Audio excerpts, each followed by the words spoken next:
What's up, everybody? Welcome to this week's episode of the Garage Strength Podcast, where we're going to dive deep into everything strength and athleticism. And of course, I'm here with my four-time co-author of the year, the king of the PA Press, Earl Kunkel. Hi, Earl. Hey, Dane. What are we getting into today? First, I'm still working on that fourth title. Like, it hasn't happened yet. It's like happened, but not happened. Yeah. The draft, the book is written. Yeah. It's all the prettying and edits and revisions. I think what I'm most excited about with that is the fact that we are going to have more time to work on very specific business stuff that I think will set this book up. Yes. For a magnificent launch. Wonderful. Yeah. Oh, man. Dane, you just got back from Estonia when? Yesterday? Or was that today? Yeah, no, last night. I see you brought memorabilia back with you. Yeah, so they had that in my Hold on, let me European Discus Conference 2023. Yeah. Featuring Dane Miller. Yeah. Look at that. Here, let me put it over my face. So, those of you listening, it's basically Dane's profile pic on the Garage Strength avatar picture. He just looks so serious. It's funny looking at it from behind. You kind of look like Kyle Snyder from this way. Dude, so they had this in my hotel room. It was in your hotel room? So I get into the hotel, and the guy's like, yeah, there's, I got you some beer. I got you like a couple gifts. And I go into my hotel room, and dude, I was like delusional, but I hadn't slept for almost like 36 hours. Woo. And I had tried to sleep in the Stockholm airport because I missed my flight and just total. You were not a happy camper either. I was also I wasn't even unhappy. I was like, or I wasn't happy or unhappy. It was like one of those things that you didn't even know where you were at. Would you describe yourself as somber or tranquil? Or disillusioned. I was going to go with aloof almost next. That is probably the best way to I like describe disillusioned, though. So it was like, he's like, yeah. I'm like, it's 7:30 at night. I haven't slept in 2 days. Why am I having beer? Then there's chocolate. And then I turned the lights on, and I was like, oh, my God, because I didn't know what it was. And then it's like this guy staring at me, and then I realized it was me. You scared yourself. Yeah. And then we ended up going out. He's like, oh, let's go out for dinner. Like 20 minutes later, let's go out for dinner. And I'm like, dude, I just want to go to bed. And you didn't say no, did you? No, you can't. You went out for dinner. Yeah, and it's like one of the guys we met up with was Garrett Canner. He's an Olympic champ, world champion. It's like, you have to. And the opportunity knocks. Yeah, some of the coaches and this guy that was taking me, Hans, too, he's like a high-level agent. It's like, you have to go out. And then I have 4 beers when I'm at dinner. I'm like, I didn't need those. You made all your European friends. Yeah, exactly. So nice. I'm glad you enjoyed it. I'm glad you're back. Yeah, it was a quick trip, wasn't it? Yeah, it was. It was like I left. I want to say I left Wednesday night. And then I got back Monday. So yeah, 5 days. Yeah, 5 week. Days. That's almost a week. A lot of work. 40 hours of work at least there. Yeah, it's just weird. Dude. It's still weird being here today, and I can't remember that today's Tuesday. Because it's like I usually work Sunday, I usually work Monday, and to me this is the first day of the week, so I'm like a little lost. You're behind. Yeah, counting them down. It's funny you talk about work, right? Because that's what we're talking about today. We are talking about basically people who work 40 plus hours a week. 50, 60 hours a week. Someone who is we'll call them. How many hours a week do you think you work for Garage Strength? Well, I log it all the time. It's usually between a slow week is about 12 hours. You say 20 though? It's 12 to in a week or a 2 week span. In a week. Yeah, 12 to 18. Okay. What about your other job? Well, it's a 40-hour job. Okay. I'm so salary. At least 50 to 55 hours. I'm over 50. And then if you count basically doing house stuff too, little extra things stuff you have to do. You'll never get away from it. Laundry's never not going to exist for you.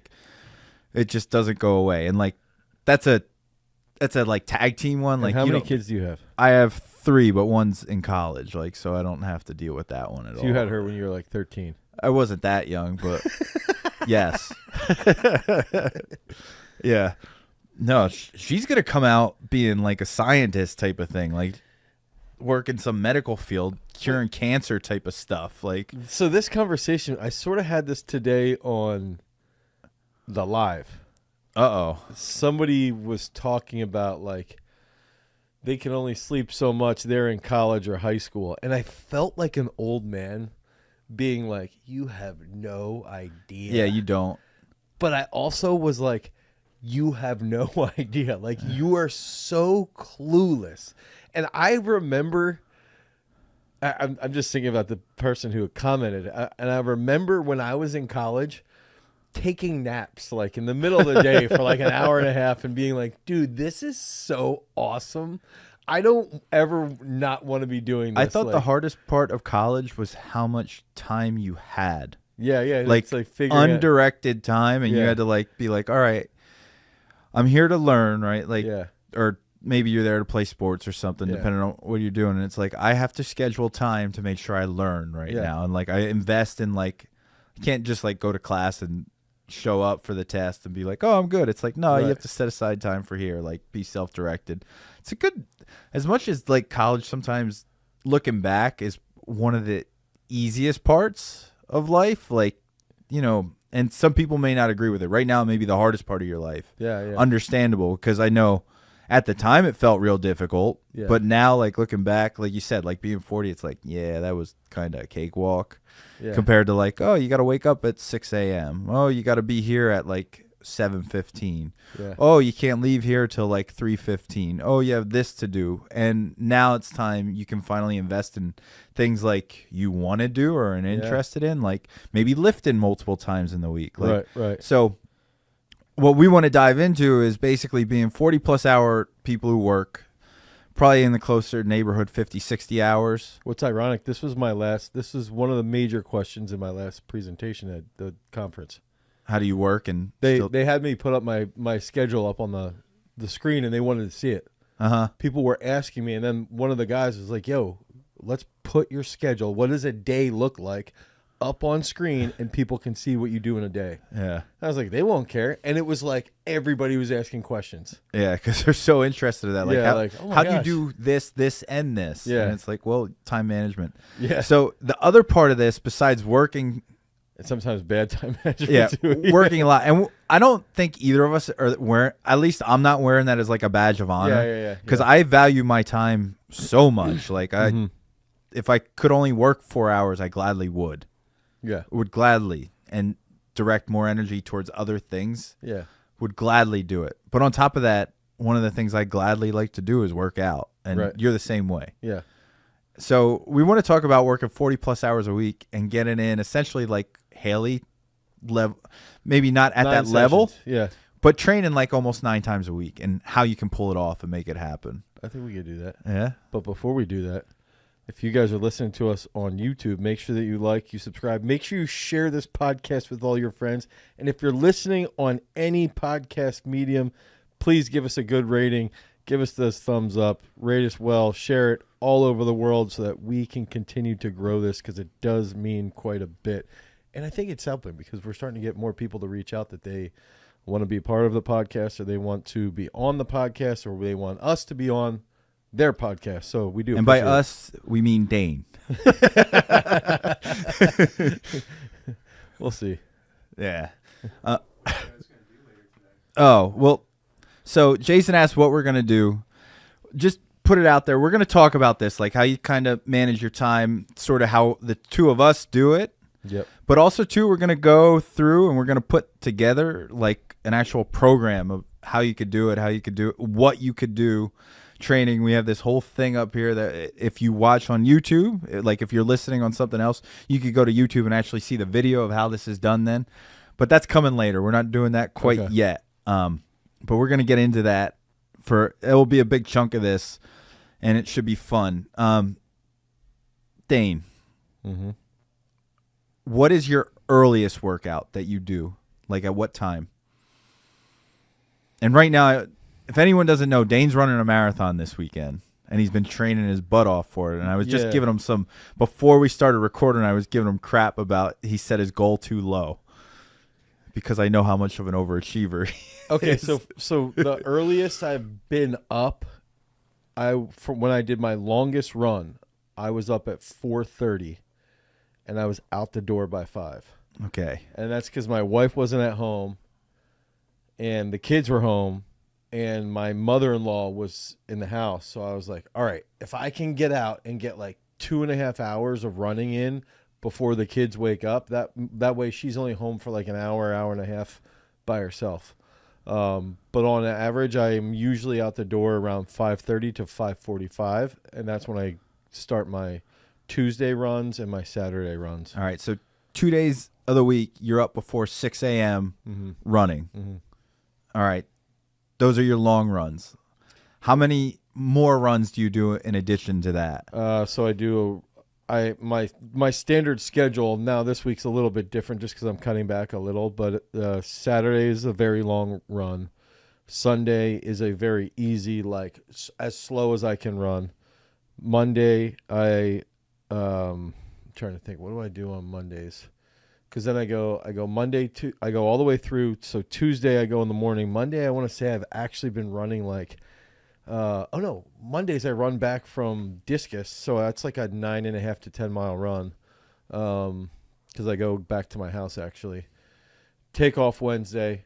Thursday is another 10 mile to 11 mile run. Friday off. Saturday I start the week. So there's 5 days of running. 5 sessions of running. Yeah, All I did do 6, but then when I increased the long run on Saturday, I cut a day out. Okay, so 5 to 6 is what you're doing. What did you do in addition to that? Because I know that wasn't all you did from a training perspective. Yeah, so I would say that, it's interesting. Somebody was talking to me about this, and they were like, actually a guy, so one of the throws coaches from Italy wanted to go run with me. And he was asking me, he's like, what else do you do? And I was like, well, I'll do a couple sets of bench and a couple sets of pull-ups, rope climbs, whatever. And I was like, recently, I've even just been like, if we're filming a YouTube video, if I can just get like 3 sets of something done, or even just 2 sets of like 3 exercises, that's only 6 sets. But it's another like 15 minutes that I might be doing a video, but that matters. Like, just doing something matters. Yeah, it's like instead of trying to do the whole session. Yeah, it's like cut it up. An hour, yeah, say, or like 45 minutes to get it in quick. You're like, well, I know I have filming this day, and this day. I can get I can put 3 15-minute sessions together. Yep. And get a workout in through that. And that includes, too, I'll have like a couple like 20 to 30-minute plyos as well. So, like, there's probably another 3 sessions. Yeah, between how you piece those together. Yeah. What about your lifting? Like, or is it? No, so lifting on Sundays, I'll do legs. So there's a double on Sundays. Yeah. And once I added in the really long run, I've just been using Sunday's leg day as like, just as like stretch. So like 70 kilo back squats. Yeah. But for some people, 70 kilo back squats, like a lot. Yeah, it's more. Yeah. I had gone up about 4 weeks ago. I went up to 160 for a single, and I could still do it. Nice. It felt heavy, though. I worked my sets of 4 yesterday you would at 154. Right, yeah, you would kill me. I still think I'll out deadlift you, but you probably would. So that's Sunday. I'm horrible off the floor. Sunday I'll do legs, and then during the week I'll try and like piece together a couple of those like micro workouts. And then that plyometric series of like 20 minutes. Nice. Yeah. So, yeah, somewhere around 5 definitive run sessions. That was at 6 prior to like doing the long one. Yep. And then there's a sprinkling that adds up to 1 or 2 sessions. And if you were real like liberal to yourself, you could even say every single one of those is an individual session. Yeah. True. Depending on how you want to stretch the truth or not. Yeah. And then there's 1 or 2 like distinct lifting sessions that go on. Yeah. So in essence, you could be in excess of 9, but it's definitely in that ballpark. Yeah, I think it's reasonable there. Do you want to hear what I do? Yes. I want to know. Do you? I don't I think feel you like really care. Earl has gotten absurdly strong in the I want to know, are you taking tests is what I No. want to know. I will tell you exactly what I do. I love tater tots. Yo, I love tater tots. Tater so tots much. is They're like my my favorite, go-to dude. Oh my carb. gosh, yeah, I love So tater tots. I respond incredibly well. You ever had the sweet potato tater tots? No, I like both. that sounds delicious. Yeah, they're. I like both kinds, dude. I love tater tots. So unless whatever tub I'm buying, yeah, which is sold here at Yeah. Garage Strength, I am not on anything. okay. But I take 2 scoops in the morning So when I maybe wake it's- up. Is it tater tot juice? No. No, So I'm two talking about real tater tots from like Aldi's Yeah. So and like Wegmans brand tater tots. two scoops of protein. 2 scoops of protein in the morning. I work out then after my job. Okay. 2 scoops of protein again. I usually use a different flavor. Are you excited to leave your job? I'm thrilled. Earl's gonna be working here at Garage Yeah. Strength full time. Yeah, full time. It's gonna be wonderful. Yeah, full gonna time. be so much fun. Okay, back to the tater tots. Got a scoop of creatine. Only 1 scoop. I used to do 2 scoops. Okay. 1 scoop, and then before bed I do the casein. Oh yeah, yeah. 2 yeah. scoops again. Dude, so that's just blasting you. I'm just blasting protein. That's crazy. And it's like I'm walking around like 212, 210, Is- and I have abs. Isn't it crazy how like just training well and taking a shitload of protein Yes. and creatine, you get And jacked. remember, I'm a vegetarian too. Yeah, yeah. So like I'm just I hammering forgot you were a bitch. I mean a vegetarian. it. Whatever, dude. I'm just kidding. So I am just kidding about that. I don't want anybody else. I don't actually think that. Yeah. I lift 4 days a week, 2 leg, 2 upper body. Yep. I do a plyometric. You're executing the 4-for-4. Yeah, I do an athlete day. My weekends I double up though. I do Saturday is like it's not an off day. I do my more sprint based Okay. aerobic work. Okay. So like I have ergs, like I have a skier, biker, like Yeah. Mrs. Kunkel brings in the bread Yeah. and end up do like 45 minutes, but it's usually sprint based. So like I'll try to get anywhere from 6 to like 9. Julie took your name. Yeah. 6 to 9, like 30 to a minute, like sprints, like all out, and then just kind of like try to recover. So when I go again, and I'll do that in the afternoon on a Saturday. In the morning, I do a mobility session. I go do hot yoga for an hour. Yeah. And Dane will be doing hot yoga with me in this session. I almost feel like we should make a peak strength video out of that. And they don't let you bring phones in Oh. to record, but like you could definitely react to it. Dane's gonna learn how hard my hot yoga session dude, is. It's no joke. Yeah, stuff like that. There's a lot of Yeah, that would be a good idea. Actually, you should ask. let him. me talk. Well, we could All right. pay. We could pay for it. All right. So anyway, I do that, and it's a lot of isometric upper body work, a lot of breathing, and a lot of like lengthening of just hamstrings and muscles too, like that. Yeah. So that's 2 sessions Saturday. I do 2 sessions Sunday. I start my Sunday morning. It's my long cardio. It's usually anywhere 90 minutes to 2 hours. Oh, that's great. And it's just I'm on machines and just go, and then I lift upper body in the afternoon. What days do you take any day completely off? Tuesday because I have to come. This is what like Tuesdays when we record, Right. so I have the travel there. I take that day off usually. Sometimes after my plyo day, I will go slip in another mobility session with hot yoga with a different instructor at the same place. So I'm usually 8 every now and then 9, Okay. and 2 leg days, lower body power, impulse day. Right. Oh, and after my short cardio on Saturday, I always deadlift too, which is a session in itself. Here at Garage Strength, we always preach the importance of nutrition and a healthy diet to create a strong, fueled athlete. That's why we're happy to work with today's sponsor, Range Meal Bars. Range meal bars can act as meal replacements if you're on the go or packing up for long hikes in the woods. Each Range bar is barely bigger than a deck of cards, but packs 700 calories each. Oh my goodness. That's a lot of calories. Like, you could go trekking for minutes and not just A minutes, long like trek. hours. That could even get you through the desert. Yes, probably. Range bars use all natural, high-quality ingredients like honey, molasses, nut butters, and chia. Not brown rice syrup and soy protein isolate like many of the other bars available and are certified gluten-free. Being perfectly honest, we've been trying these for a few weeks now, and our employees love them and are smashing them so much so that some of the employees eat them all when I come home and I can't try them. That's accurate. We finished our first 2 boxes in a week.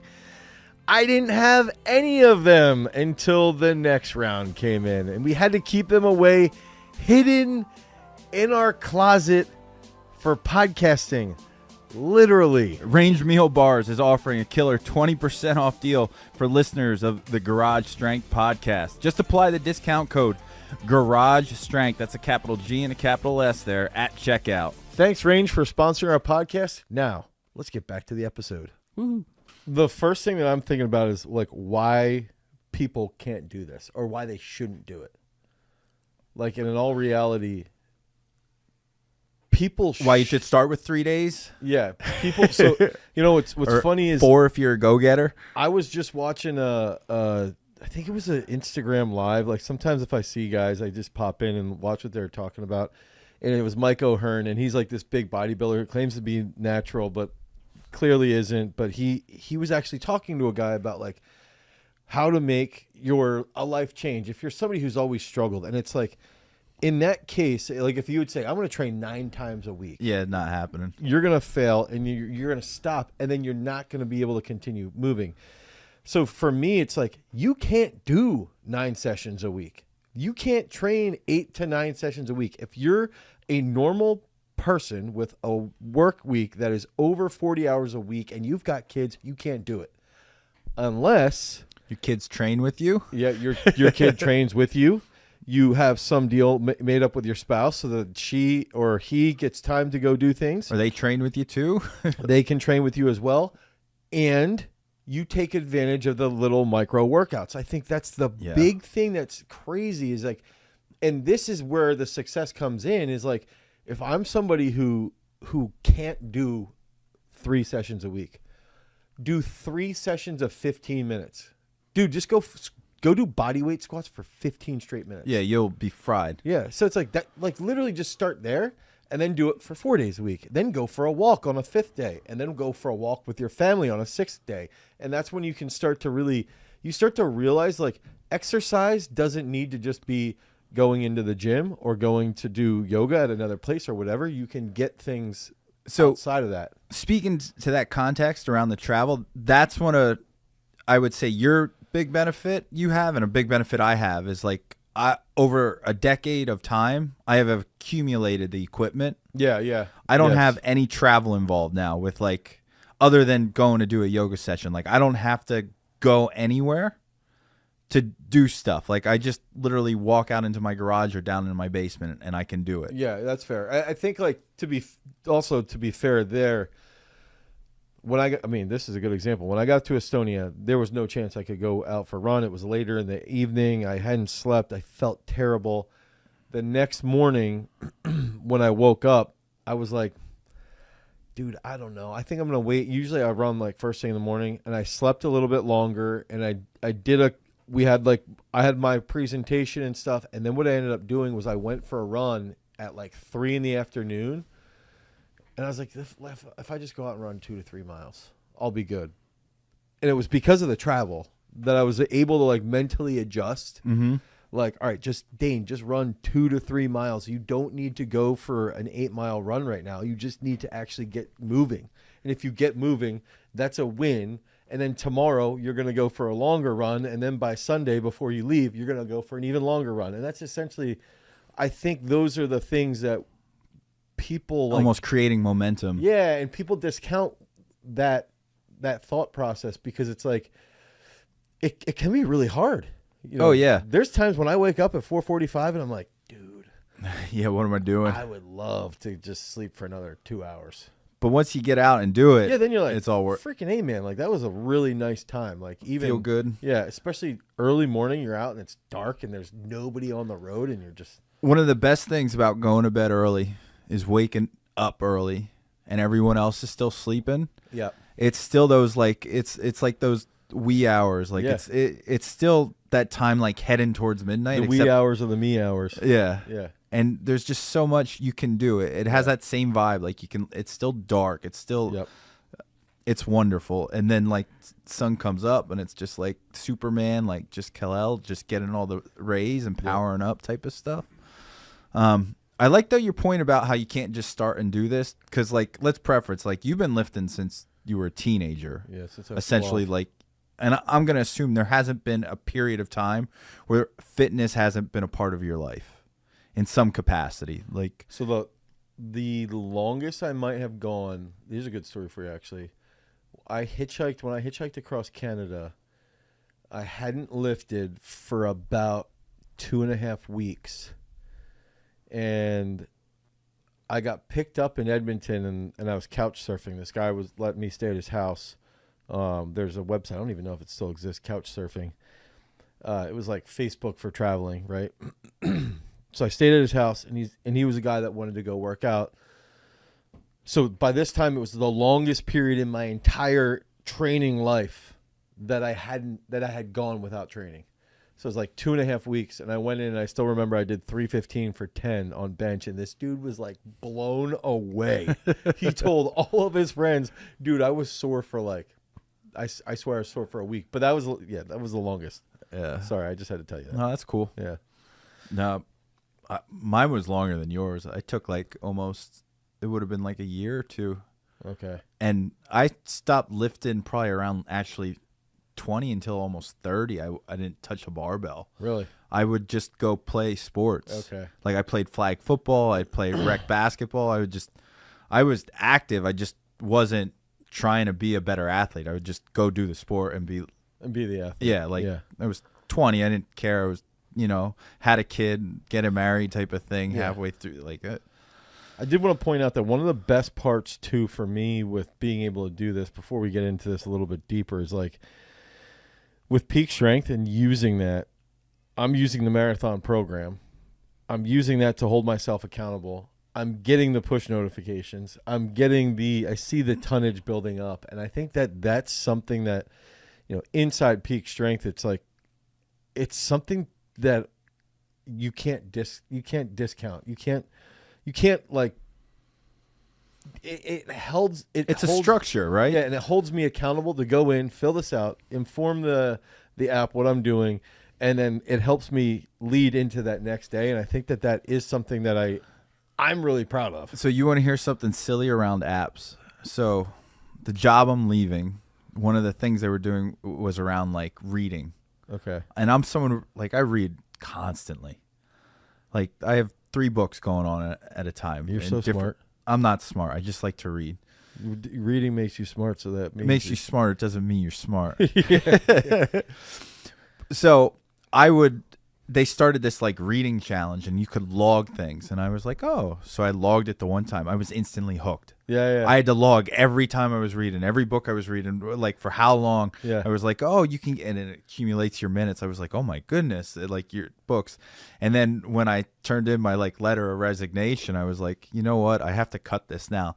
And I was actually sad the first day when I decided like, I'm not going in and doing this anymore. Like, it's like you're moving away. Yeah. New phase. Yeah, that sucks. Are you ready to make this happen? Yeah. Let's go. All right. What are we trying to accomplish here? We're gonna try to make some high achievers out there who have kind of the base set. Have already been working out. Maybe I don't know. Maybe you're just someone who has like big goals and focuses more on like your hobbies to eventually make them like your economic means. Or maybe you're someone who like is an executive type level, 250,000+ type salary, and you just want to be the best at everything you do, like just that uber competitiveness type thing.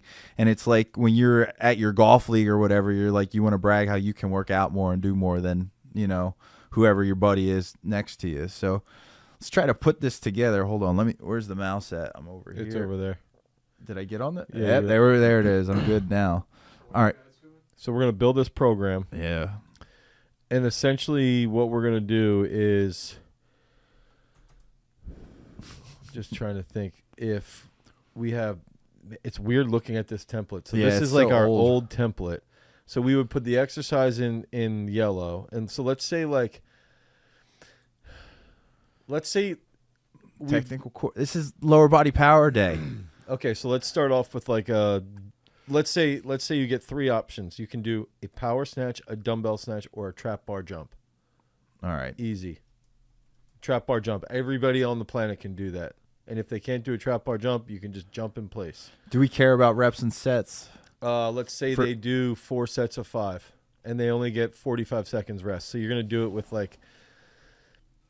95 pounds if you're in shape. You can do it with just the bar if you're not. We're not going to fill out all the other weeks. Yeah, so then exercise 2, let's say goblet squat or front squats.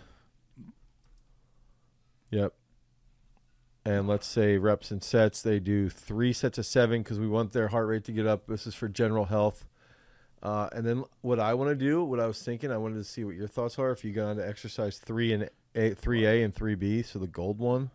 I actually think in this case, let's just finish this workout where it's walking lunges followed by banded good mornings, and you just go 3 straight through, 10 lunges each side, 20 good mornings, and then you're done. 3 sets. Right there, that workout might take you 25 minutes to 30 minutes. Yeah. And that's a really, really good leg day. Literally, it's this is all you need to do. And so I think my frustration point, or my point of frustration, is when it's just so easy. It's so easy to think you can't do something, but you've got to just give yourself a timeline and be what if I do it for a week? Okay, well, if I do this for a week, okay, I did it for a week. I did this one workout for a week. All right, well, let's add another workout, and then you do that for another week. So now you do 2 workouts. All right, what's our set? Let's go upper body. Okay, now. So this could be just push up, explosive push up, or you're talking to the king of the PA press. There we go. We're doing a PA could press. Be dumbbell PA press, anything. 3 sets of 7. Oh, volume. You're killing me. It's funny. And then here we could go dumbbell incline bench with let's just say they don't even have to do pull-ups. They could do chest row. Just turn you do dumbbell incline, you turn on your chest and you do that, and then you rest for a minute and a half. So you're not even getting off the bench. You're using the same bench. What are we doing here? Let's say 3 sets of 12 on both. And then we can finish that with let's say if we do 3A, 3B, we could do some abs and triceps. So ghost face kickbacks with a band, followed by 20 V-ups. And the funny thing is that when they're going to lean forward to do the kickbacks, they're going to feel their abs cramping a little bit. What are we doing here? 3 sets of 20 on both. And again, this is another great workout, 25, 30 minutes. Easy. Damn, look, 2 sessions in the bag already. Yeah, so now you're setting yourself up where it's all right, this is simple. This is pretty quick. Now we're going to get into an athlete day. Right. I think you did. Athlete day now. Let's go start off with PVC pipe walks. And this would be something that you can use a dowel rod with. You can have assistance. Let's go 3 sets of 25 meters.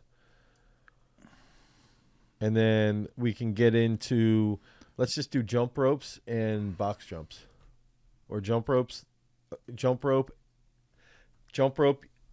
You can do bilateral or unilateral, and then box jumps. Easy. And you don't have a box, jump up on the steps. You don't have steps, jump on the curb. You don't have a curb. What are we doing? Do squat and jump in place. 4 sets of 30 seconds, and then 4 sets of 5 jumps on the box. And then the last thing there, 3A, 3B. What would you do there? Me? Yeah. I usually do on my plyo day. I do I usually start with a squat. Oh, well, yeah, that's because good. I don't with only 2. I come from the weightlifting background. Yeah. I had a weak squat. So don't you always think too?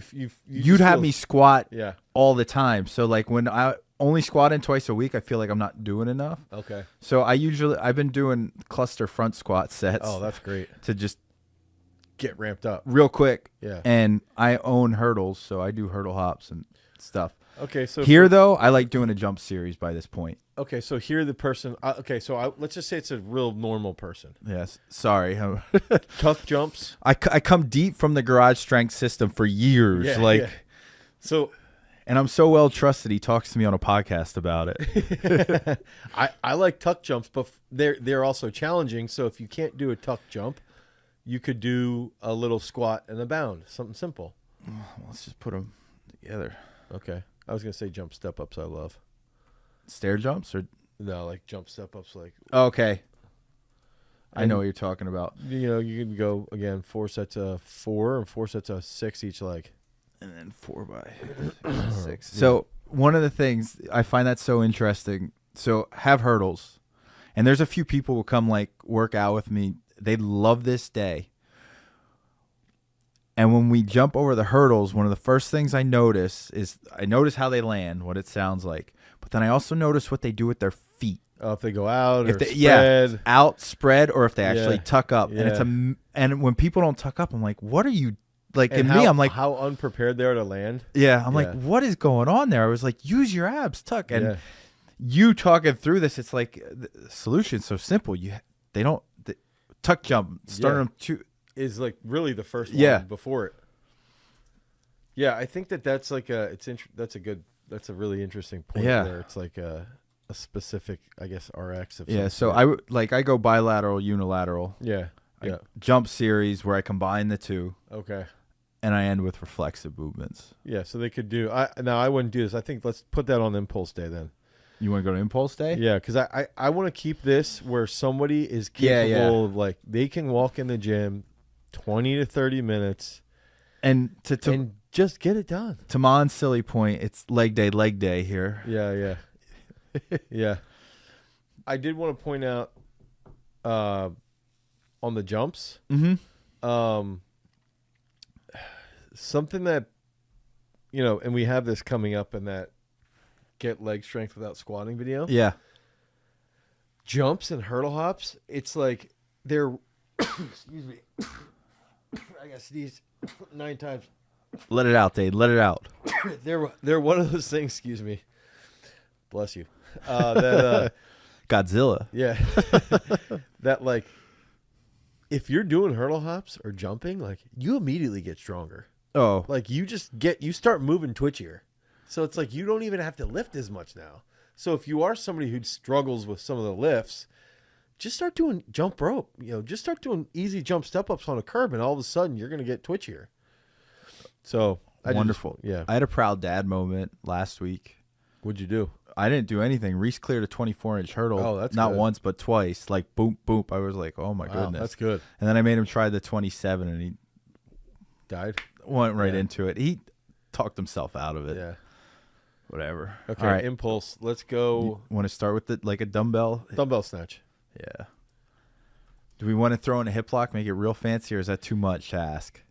Too much. All right. I was going to agree with you because one of the things I noticed with kids and non-athletes, reflexive strength movements, murders them. They look impossible. Yeah. Like you'll watch an athlete do it. Oh, that looks easy. And then you have someone who's non-athlete or just not like young. You're like, what are you doing? What is going on here? I would do 4 triples.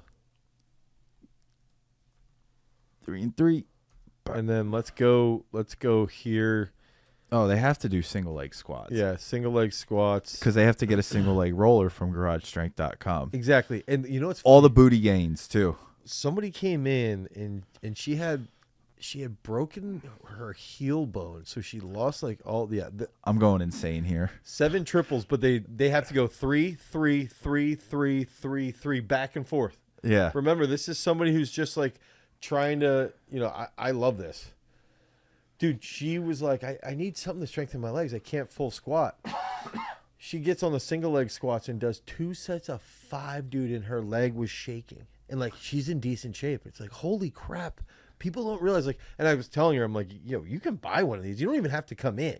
Like, buy one of these and just go home and do 2 to 3 of these a week. It's wonderful. Yeah. My shelf has grown so much from the Your single. shelf, that's funny. Yeah, it's the cure for long butt. Yeah, there you go. Yeah. You know what I'm talking about, right? You said long bun? Long butt. Oh, I have a little. Well, no, I guess I don't. It's really. when your tush runs right into your lower back. Yeah. It's a long butt. I guess I do sort of have that. It was like real popular in the 90s when they'd have like the fitness things and they like wear those weird real things. High. Yeah. And it's just not a good look. You don't want long butt. It's terrible. You want a bookshelf. Yes. So you can stack things on top of it. Plumpy. Yeah. All right. What's after the single leg squats? That's what I was just trying to think. If we would do like single leg RDLs where they come through quickly, and then sled push if they have a sled, or walk backwards up a hill right afterwards, something like that, something crazy. And that could be 3 sets of 7 on each, or even stairs, right? Yeah, steps would be great. Well, we got 3 sets of 7 each, and then go right into sled push for 3 sets of 30 meters.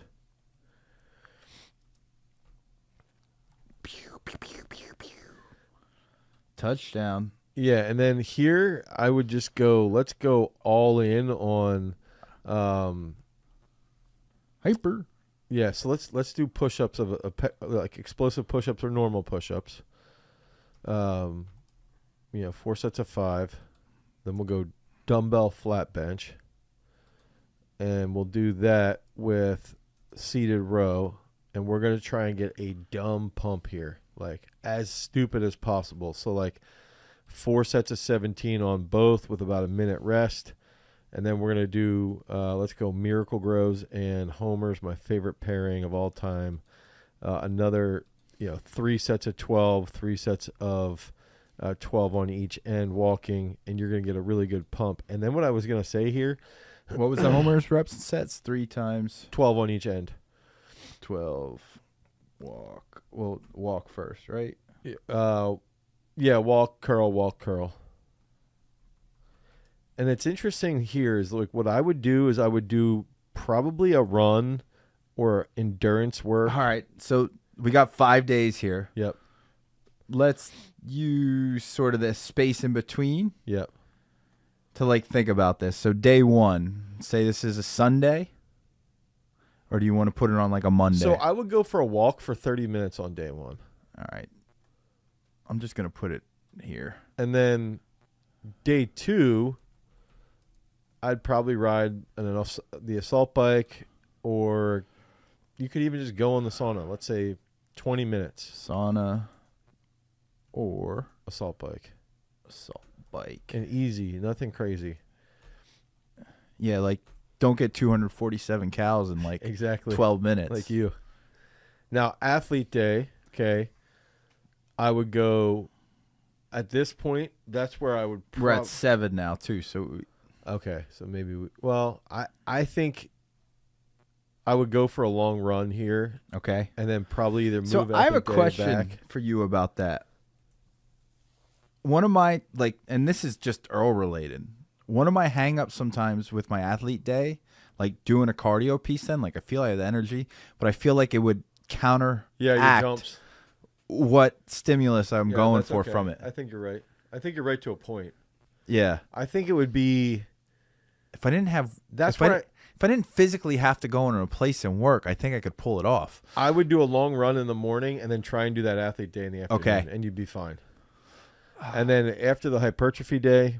all right, so impulse, we're not doubling up. Yeah, no double up. And then let's say hypertrophy day, you could do another. Do we want to throw like a mobility session in here or something? Yeah, too? I think that'd be awesome. 30 minutes of mobility. Yeah. And there you go. That's like a perfect. And dude, all these workouts don't have to be more than 30 minutes. Look at that. 9 training sessions for 40 plus hours of work. And like, depending on your skill level or like your capability too, you can up it, you can decrease it, and like the mobility you can do at home. If you have an assault bike at home, that'd be fantastic. If not, like you go for a walk. That you can do that at home. You can do that with your family. I think that people underrate things like walking, running, jumping by yourself. Like you don't need a gym. From an equipment standpoint too, looking at this, there's a box, a jump rope, yep, dumbbells, yep, a bench, And a bar. Well, we could turn the PA stuff into dumbbell stuff. Oh, yeah. And the single leg roller. Yeah, There's that's literally 5 pieces of equipment. Yeah. I guess the PVC stability pipe. Let me fix that. Yeah, that's where it's like, dude, this is. I hope somebody's taking screenshots of this so that they can use it. It's being recorded, I think. No, I mean like somebody else is watching us and they can be like, oh, I'm going to try this. Yeah. Like this is a fast track. And what I would do is like each week just add in one of these things. And it's a fast track to like being healthy. Yeah. Like, oh, what do? You're 70 years old. You look great. Well, I just do this. And 6 scoops of protein a day. Yeah, exactly. A little bit of creatine. Yeah. All right. So, Jason, how do you think on this? We good on this? Can we get to the next part? We got some reaction type of stuff we want to do here. Yeah, I want to see this. But first, we got to do overrated, underrated. Oh, so we're doing overrated, underrated. Then we're gonna get into the, yeah. So we're trying to change up the podcast here. The flow. We're having some fun stuff. Okay.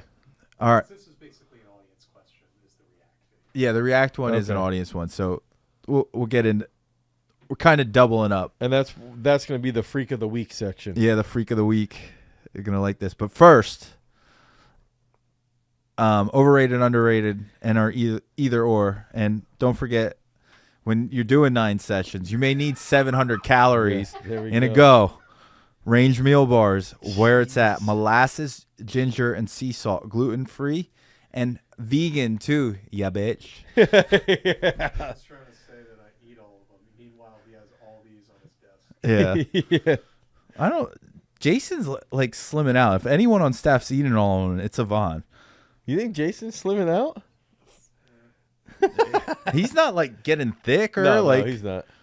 like I can get to the point where I can probably like dead hang 10 pull-ups now. look Yeah, at he did the other day. Like dead that's hang probably a 10 month pull-ups. ago. That's No, but those weren't dead hang. Well, I'm saying I can like pause. so yeah. They're still pretty good. my brother's a bigger guy and can't do a pull-up yet. He Yeah. will be able to. Like he's making improvements in like his negatives and like how far he can pull when he tries to do one.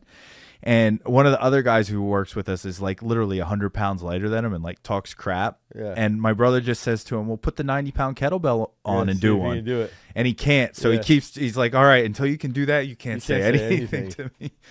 Which is, I don't know, like coming from here, like you can do a pretty heavy weight. Yeah. Pull up, and it's just funny. Yeah. All right. Being a fat guy, you can do pull-ups. Is good though. Yeah. It makes you feel better than Is impressive in itself. Yeah. You're right there. All right. Overrated, underrated. Ready for this one? Yeah. Ellipticals. Dude, so the funny part is that somebody asked me this weekend if I'd ever been on an elliptical, and I want to say I've been on them like twice in my life. And I have no idea how to answer this except because my dad had an elliptical at his house. My kids played on that so freaking much. Like they would screw around on it all the time. So if I'm going to answer it, ellipticals are amazing for buying and sitting in your basement and having your kids play on them, because 9 times out of 10 when you're buying fitness equipment and it's going in your house, you are not going to use it. So to me, the ellipticals would then be overrated. I hear everyone like kind of likes it because there's like no impact. Yeah. I have And my heard thought that. is like just hop on a bike or go Yeah. swimming or something like that. Swimming or the assault bike or whatever. Yeah. Anyway, next one. Stationary bikes, overrated, underrated. Like a Concept 2 biker or I think if it's assault a good bike, echo bike. I think the hard part is making sure it's a good one. I think if you can up the intensity of what you're pushing against and then decrease it and you're doing those things, I think it's good. I would prefer if you just actually would go out and ride a bike. But also, dude, riding bikes is expensive. Like buying And all it can the be equipment. dangerous Yeah. too No, sometimes. it can. Like It can. And if it's bad weather, it's raining or it's Yeah. cold or it's snowing. So I think they're good. I think they're really good. so that one's underrated. Underrated, yeah, underrated. All right. At home exercise equipment, overrated, underrated. I have, and this one isn't just at home. This is sort of a methodology, accommodating resistance. Oh, jeez. Yeah, throwing you up here. How do you feel about this one? This one's throwing hard. those bands on the what I wanna deadlifts. say. You know what I want to say it. You know what Say I want to say. Come on, I'm throwing the bait out there. Ignite it. So accommodating resistance would be putting bands, putting chains on the bar. If you ask me, as far as you have to do this to become elite world class with your strength, overrated. 100% overrated. Now, if you ask me, like, it's fun to use, it can teach better motor patterns for doing dumbbell benches. It can give you a crazy pump. I do really like bands quite a bit just for getting a pump. Chains, I don't mind as long as they're sort of like really dialed in with where they're going to be at. But I've never really seen a huge difference with chains, and then when you take chains off. But bands to me are something that are good for like dumbbell benches to teach kids how to be a little bit tighter, how to get a good pump. But I do think accommodating resistance, I think it can be pretty freaking overrated. But and that's just in the sense that people will say, like, we have to do this to get this strong. And it's like, no, you don't.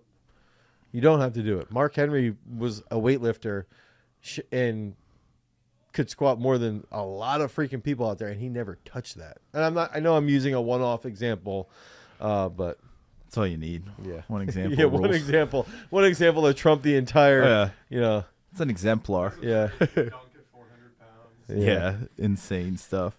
All right, either or. Dude, I'm going to get killed for saying that accommodating resistance is overrated. That's good, though. Yeah. Well, yeah, that'll make it fun. Comment down below. Yeah, please comment down below. Either or. 3 sessions at 90 minutes each, or 6 sessions at 45 minutes each. So if I had the choice, 3 sessions, 90 minutes each, 6 sessions, 45 minutes each, this is so easy. There's one simple answer, and that is going to be 6 sessions, 45 minutes each. They're going to be at a much higher quality rate. You're probably going to be able to periodize a little bit more effectively as well. So you've got to go 6 sessions, 45 minutes a session, and just make sure that you're recovering really well. All right. So we're at the audience stuff. This is our Freak of the Week thing. Okay, Freak of the Week. We do want to start reacting to stuff. So one of the ways we're opening up to react to things is in our Discord. We have under the like podcast kind of like thread. There's one that says, "Hey, submit videos of like cool stuff you do in an athletic capacity." Right. It could be lifting weights. It could be just jumping. It could, just something parkour or whatever. Something that like you see it and you're like, whoa. And whatever that is for you, or it could be a huge pump, whatever. Yeah. We're not trying to be arbiters here of like what is and what isn't. Doing a backflip on a trampoline. Yeah, we just want to see you doing something that you think's cool, so we can recognize it and also be like, yeah, that was pretty cool. So we have a video here. I'm not going to stretch it out. So this is Panda RN. Yeah, this is Panda RN, and this climb is we're going to Rocklands. It's a V8 climb on kilter. I don't know exactly what that stuff means from a technical standpoint. Like on the, it looks like it's graded in. And this is a post volume day climb. So to put that in perspective, Panda also gave us their workout, which is right there. Okay. So he did snatch 4 sets of 4. At about 124. So what is that? Just like 54 kilos, 55-ish? That's got to be pounds, right? Yeah. But I'm saying it. That's 55. Or no, that's... I think 50, it's pounds. Yeah. Panda can correct us. Barbell back. Panda is not... This is no knock on you, Panda.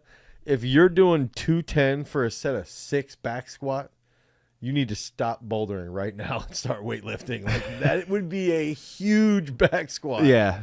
It's definitely pounds. It's not kilos. I first saw it as kilos. I was like, wait, 210 for 4 sets of 6? What? Single arm farmer's carry. Yeah, okay. I call those suitcase carries. Yeah. And then single leg RDL and Cossack squats. This is a great workout. Yeah. Very nice. All right. We all see that. Interesting that he only did 3 sets of the suitcase carry, but 4 sets of the squats. He probably didn't fall after the last set. Yeah, probably. That's what I was thinking. That's sort of what I was thinking. All right, too. let's watch this. All right, so this is Panda right now. Yo, stop. Come on. Wait, it gets better. Look at this.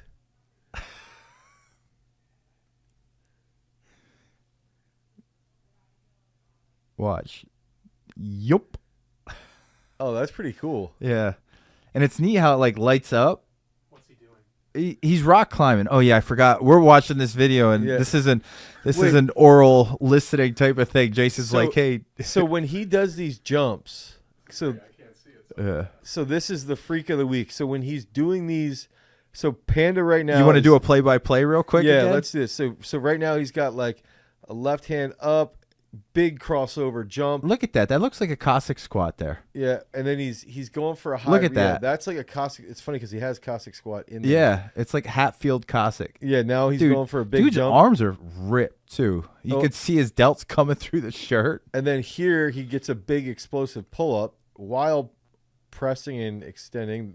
Nice mobility in the upper back for that big reach. Trunk control here from his hands down into his abs. You can see that light up. And so I'm assuming, so those, see how it's lit across all those rocks are lit up for where he needs to hit. So I don't know if that's pre-programmed or what, or if it's based off like another world famous climb. I don't know. But then he has to cross under here. Yeah. Again, this is So trunk now control and ankle mobility. His chest is Okay. okay. So based off the way it lights up, creates a path for it. So before his chest was facing the wall. Now it's Now it's facing backwards, like out towards the audience. look at his leg just like trying to cup there, like Yeah. almost in a single leg squat position. The back leg in the Yeah. single leg squat. Yep. big Look at his biceps. Look at Comes that off. grip on his left arm. Yeah, that's a tough one. It's like a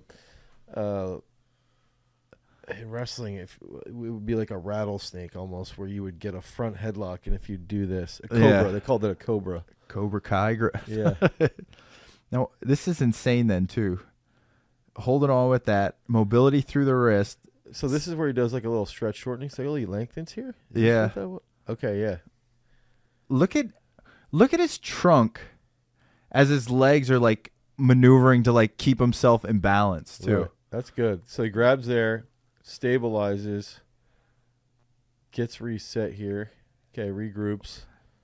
Now what's crazy is he's like in that same position he was in, but now he's facing the wall, like with that Yeah. sort of the 90-degree like bicep like Yeah, pull up like hold. holding. Yeah. I mean, in all reality, think about when you do a pull up.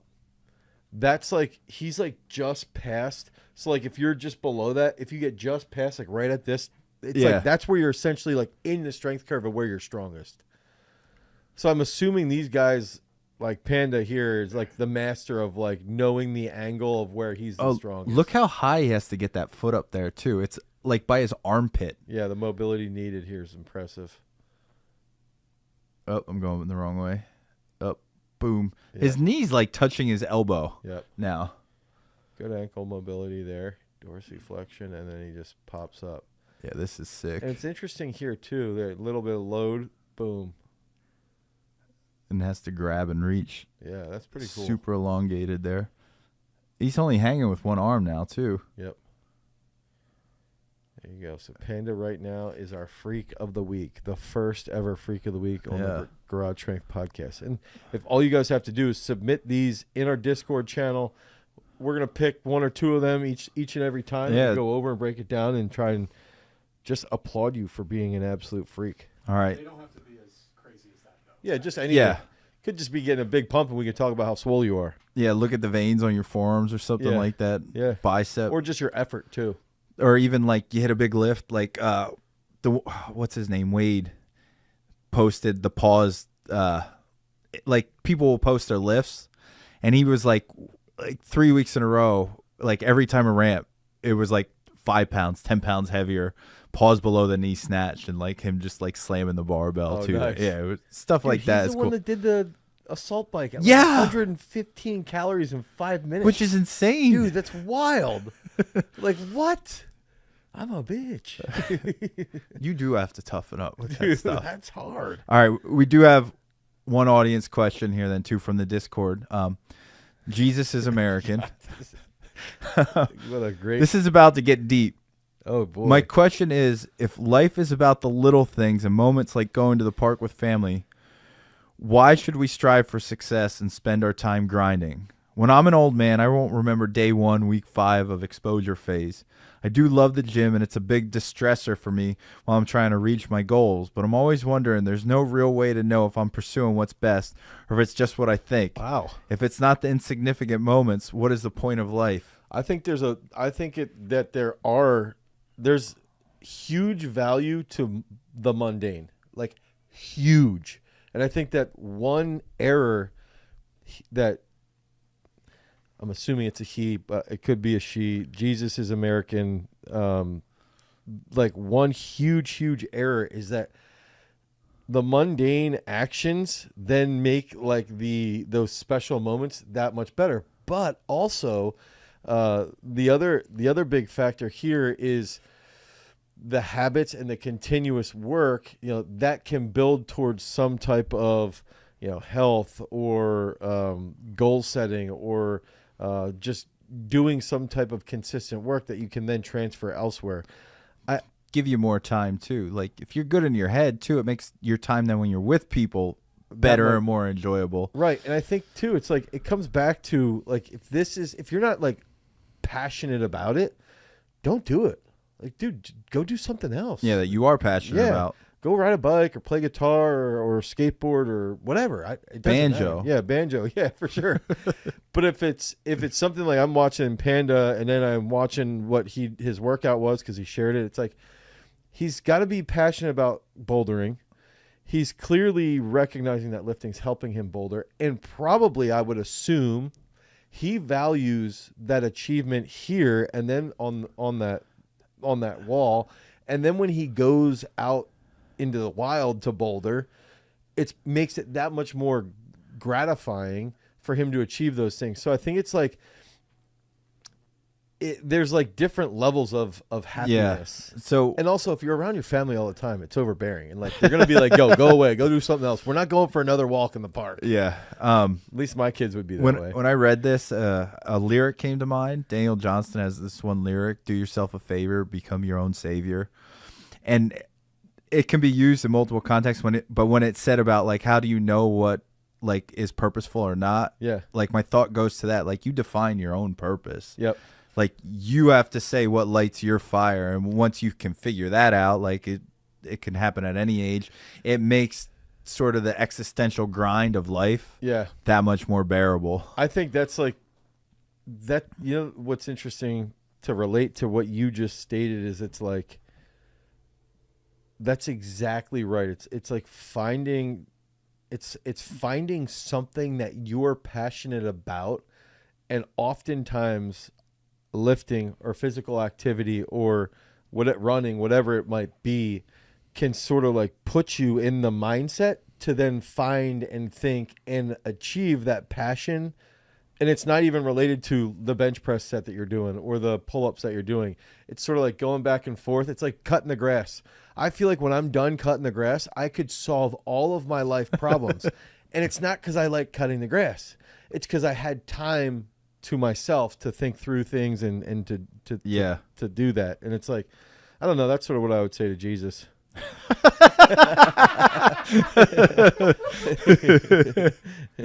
Oh man, yeah, that was a good one, Dane. So I hope that helps somebody out there. That just made me that's like a little religious studies thing for you. And you've only written 5,000 words on reps. It wasn't that much, but I tell anyone, try to do that from like a thought process.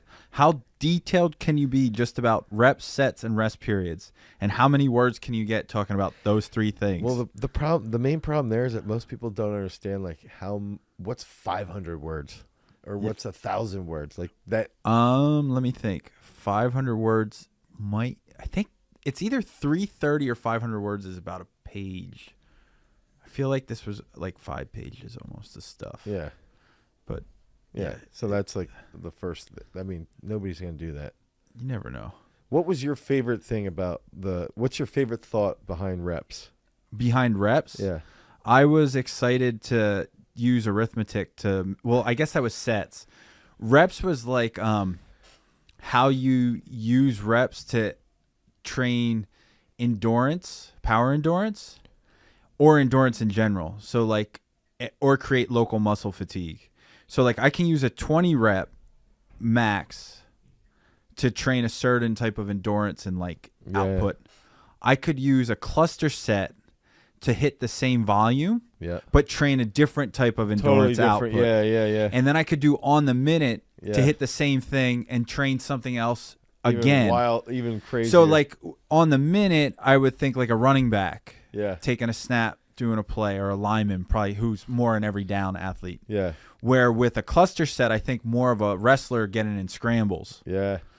And with a 20 rep max, I think of someone like more CrossFit, like you're like going. Or an 800-meter runner. Yes, that would be a good one. Yeah. Like, and you can't stop. Like, you just got to roll. And even for an 800-meter runner, that's kind of long, right?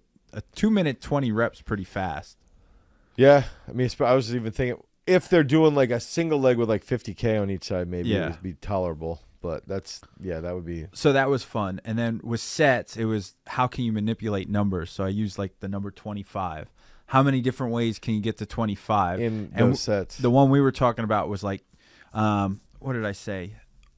6 singles to 1 double. And the idea is to ramp the singles, hit a huge double, and then do a drop set of 17. Yeah. So like you're on 2 total opposite ends of the power output. But you're catering towards max strength, crazy load. Yeah. And you're also catering towards you're going to get a nice pump. It's going to finish you off. And dude, the one thing with that drop set would be like, all right, let's do this wild drop set. Now we get a ton of blood flow into this area that really does need that for healing purposes. And now that could possibly enhance your recovery. And my favorite thing too, like talking about these big rep back squats, is your legs don't go. Yeah. It's never your legs that go when it comes to hitting that like reps 18, 19, and 20. It's the torso that goes. Always, 100%. The trunk goes, and you're just like, I can't you're stay dive upright. bombing. Yeah. Yep.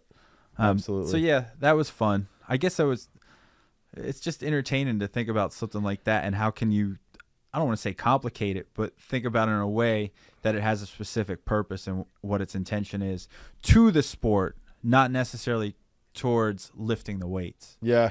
I always think about when I'm writing a program, if I'm writing these rep schemes or exercises and whatnot, and how one will cater to the other, and then how that helps this individual achieve whatever their goal is, and I try to like visualize that journey through what they're going to be doing. And sometimes I always wonder, this is an aside, I always wonder if when I write these programs and I have some wacky rep set scheme, if my athletes get that program and they get in their Gmail and they're like, dude, really, he's testing this. He's giving me one of these crazy things. So when you said that, my brain went somewhere else than like the athlete receiving it. Yeah. I thought about, it was Dylan Carlson, the guitarist from Earth, talking about, I'm a vessel for music. Yeah. You're almost like a vessel for programming. Yeah. And like you as the artist of that, like the program takes on a certain form, but the programming's already out there. It's just feeding through you to get it to another form. And he talks about that with music, and that'll be, what would the word be? It would be, it would come out in one of the athletes. Yeah. Well, it's you're catching the Holy Spirit, Dane. Get that? Yeah. Man, that's kind of what they talk about. The Holy Spirit of the Holy programming. Ghost, it's coming on through you or whatever. Yeah, something like that. Like you watch someone dance. Like they dance a certain way. Like someone plays music. There's a reason why like certain people sound. It's different. Manifested. That was the word I want to see. Like to me, it's like there's these numbers and sets, reps, and programs that live out here, and then they come through me as a vehicle. And then I get delivered, and it's manifested in some person. Yeah, you pour the water into the container, and it comes out. The water will always take on the shape of the container. There you go. You are the container. Yeah, that's true. Man, I'm glad I don't do philosophy. Do you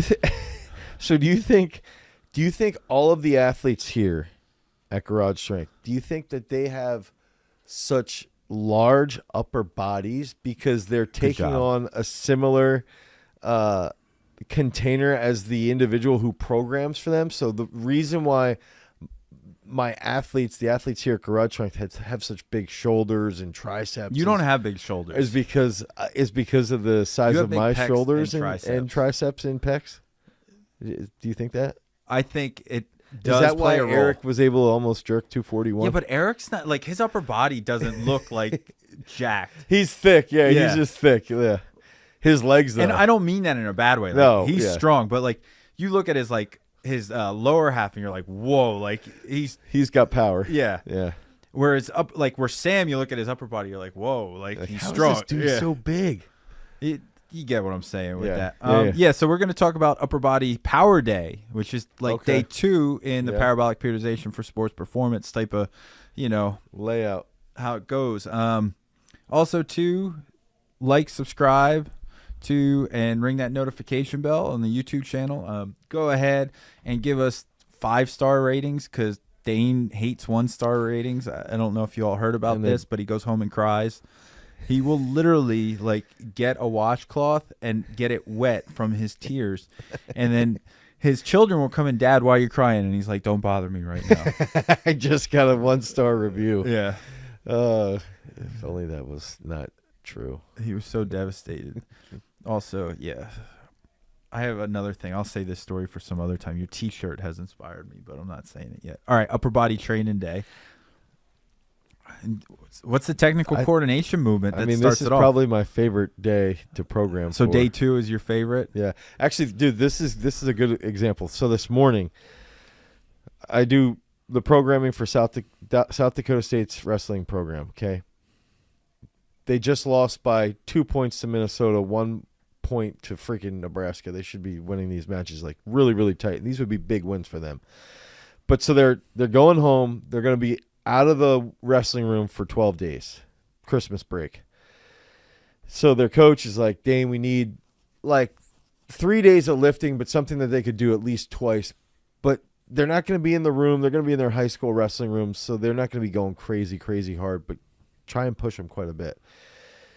And the other thing I have to remember is like they're going back to their high school, so they're not going to have a lot of no bumper plates. Yeah, maybe. A lot of. It's not but gonna there be will be fancy. a bench press there. 100%. I know in wrestling rooms and high schools, there's going to be dip bars, a bench, and pull up, dumbbells, and pull ups.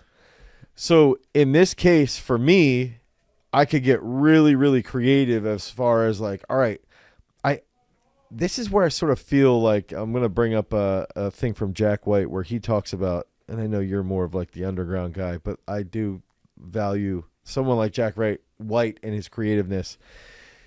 When he was with the White Stripes, he would claim, I'm only using 1 or 2 instruments for each song, like when he would write them. There's a creativity to limitation. Yeah, okay. The less you have access to, the more creative you have to be with what you have. And it actually goes back to the reps and sets. For this instance, I'm sitting there going, all right, if I have somebody, that's going home, what's their technical coordination going to be? It's going to probably have to be a PA press, so they're on their knee, hip extension, drive, a push press, or in this case, I would even use feet elevated like chaos push-ups. So they're something on an unstable surface. They've got to do something explosive to a point to coordinate as much as possible so that wakes up their nervous system. Then when we get into that power day, into the power lift, like the actual bench press, in this case, it would be the bench press. Now we can push that pretty substantially. So the other thing I'm thinking is a lot of these kids are in high school, or a lot of these kids are in college. They're meatheads. They want to go home and they want to try and impress like their high school former teammates. Like legitimately, that's how 20-year-olds think. They want to go home and impress their friends. Yes. Okay. That's what happens. I went home to hang out with my family, but all right. Well, you had a kid. Yeah, but still. You were a mature child at the time. I don't know how mature I was. I'm the one who makes the dick and fart jokes on this podcast. Like, well, it's like Jason looked real quick. I must have said an inappropriate word.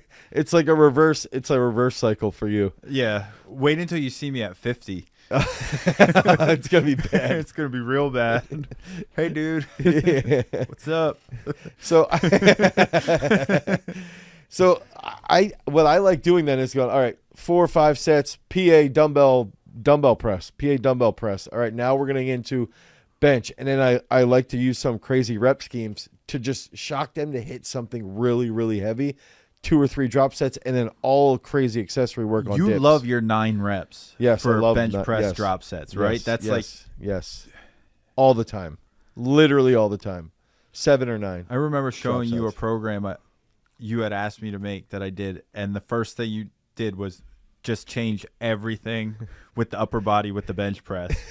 And I remember there were so many. There was like 2x9s like everywhere. I was like, oh, all right, he likes this number. Dude, that is crazy. We'll do waves 9, 6, 3, 6, 9, or go 9, 6, 3, 9, 6, 3. That's a wave where it's like, if you're in like the ascension phase, it's absolutely phenomenal for developing size and power. Man, I feel like that's a sales pitch for another website. It's like the wave 6, yeah, the 6 and 9. Yeah. Oh, speaking of those numbers, my son had a soccer game. It's indoors right now, where they Okay. do. And my oldest daughter was at the game with us, and he's standing there. My son's number 9. And this other child who's number 6, they're standing right there, and she just goes, takes a picture, Oh, geez, sends it to the she's worse than you. sends it to the family chat. Well, she's me, just better looking and smarter And younger. and younger. Yeah, So it's like a triple whammy. yeah, and like just. So she's you, but cool, and people like her. Okay, I got it. Okay, I I think got it. people like me. How else would I get asked to do this? I think my thing is though, I don't want to say I don't care. Like I try to be nice to people, but if you don't like me, like, hey, that's you. Yeah, not Go and tend to your own cabbage patch. Like Yeah. I'm not. changing. Yeah, I'm not, and I'm not trying to like put upon you either to make your life Right, miserable. right. Like I'm not doing that. Like I'm gonna try to be kind, Yeah, but at the same time, like if I'm having fun and I'm not like That's what actually it hurting is. you, and it's more just the way I carry myself that Deal annoys with you. it. Yeah, no, I'm not So- about it. one thing I wanted to bring up off of that We're getting off topic a lot here. is if I'm developing, going back to that 9, 6, 3, 6, 6, 9 wave. If I'm writing out a program, because if I'm writing out a program and I'm going, all right, this is for wrestling, I'm also going to sit there and say, all right, if I'm writing out a power upper body day for a swimmer, what's going to replace the press for a swimmer? Because the press, or a swimmer's not really going to need nearly as much pressing as a wrestler. And so now it's going back to, some unstable thing to help potentiate their nervous system, and then developing power in their lats, in their biceps, and their brachialis to really help transfer into the pool. So it's like the main goal of that power upper body day is figuring out what muscle groups, what joint angles, and what speeds of elasticity are we looking for that's going to help transfer. And that's the main goal of day 2 is like, how can we get this upper body day to be as substantial as possible and carry over as well as it possibly can into the sport. All right, so technical coordination movement, you had to like push, press, jerk, but in this scenario with these wrestlers going home, it's like they might not have blocks, they may not have bumper plates, so we're probably going to do a PA press. Yep. Or you were talking about doing these unstable like calisthenic movements, Yeah, like some like- type of push-up Yeah. on a band or something where the surface becomes unstable. Will you ever have them do a push-up where their hands are at like different elevations? We'll do push-ups on PVC pipes where they might do a push-up and then Okay. raise one up and then go back down and raise the other one up, so they're holding here, and that's more grip work. Okay, so you have other ways of manipulating that. And then the absolute strength movement, pull-ups or bench press. Yeah. And Yep. some variation of them. With the pull-up, it's usually the way you grip it Yep. and if it's weighted or not. Yep. Bench, Bench would be the angle. yeah. Incline, decline. Yep. Or grip width, too, Yep. you Yeah. could do, right? Yep. And I know you will manipulate speed with like a pad bench and Yeah. like the eccentrics, too. All right, so then we get into the hypertrophy movements. Yeah. Right? So, yeah. And that's typically going to almost always be dumbbell related. Almost always. Now, if I have a swimmer, the first accessory there, and so this would be 3A, would still be some type of pull.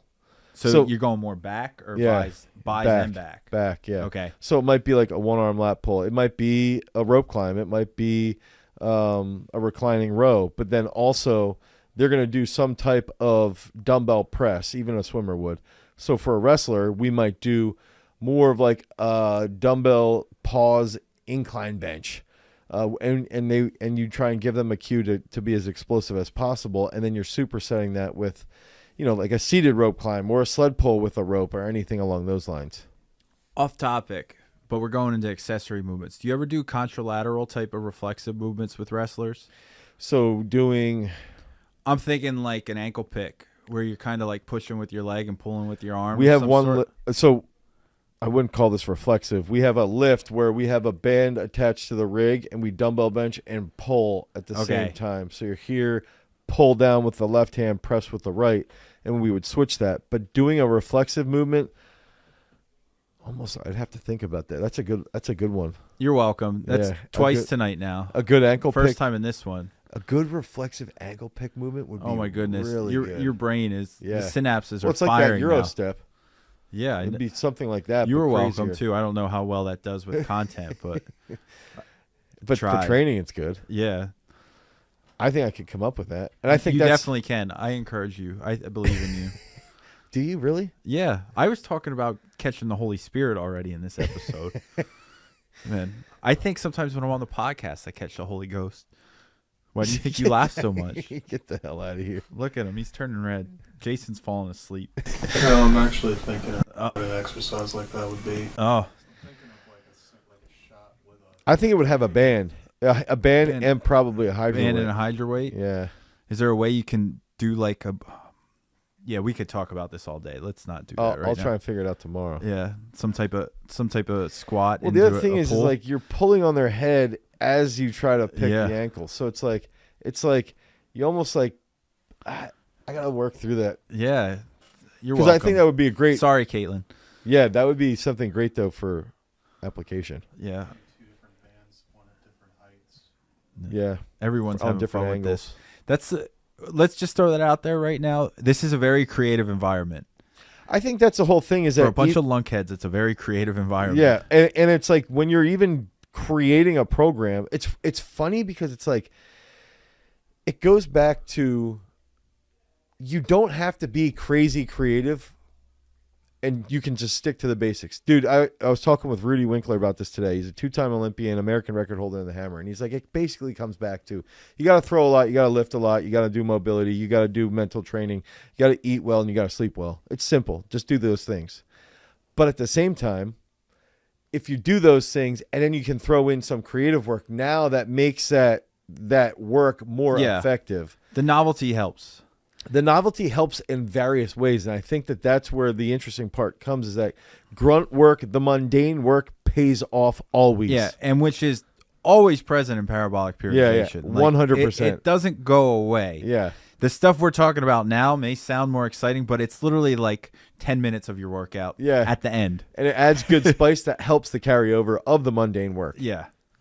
So I did want to add that in there, especially on an upper body day, because now it's like, that's something too I've even thought about on an upper body day, using like reflexive work for throwing stiff arms and stuff like that.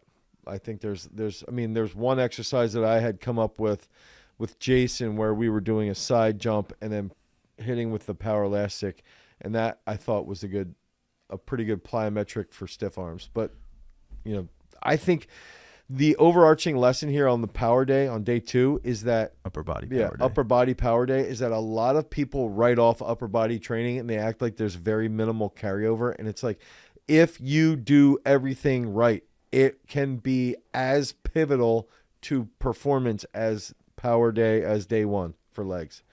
Nice. So, all right, let's go into the audience questions. Let's do it. Just saying, in that discussion, even though we go off like we kind of tangent, there are a lot of like very solid little pulls. Yeah. So have fun with that, Jason. Discord and Reddit, make sure you join those communities. The subreddit, be like Garage Strength #1. With one of those big big hands, the foam hands. Hey, #1 Garage Strength. Go ahead, do fan art. We should that'd be do a awesome. Discord fan art That would be so awesome. of Dane because his ego loves that stuff. Early on, when I like first met Dane, I drew a picture of him with because they called him Jane. Yeah, They started calling him Jane for a little bit. Yeah. It was Anne-Marie actually. Anne-Marie just, was what she who would just do it. texted me Jane like 2 days ago. And it was you. I drew like a bicep, your face. I had like a picture of it, and I put like a flower, like a floral hat on you. I remember it, and it just said Jane. I'd have to say, you probably put it in the Facebook group. No, I think I just gave you the piece of paper, and you probably threw it away. You were like, "This." I might have put it in the Facebook group. Yeah, like this idiot, because you didn't know me yet, and I trained online. Like I wasn't. Yeah, that's true. And you still had like an iPhone 3. Yeah, I couldn't record my list because my memory would fill up. Yeah. And it was just like, well, I either need to be able to text my wife or fill my list. I'm like, which one's going to get me in more trouble? I'm like, not filming my list. All right. Chef Cavalier. Stop it. Are you kidding me? What?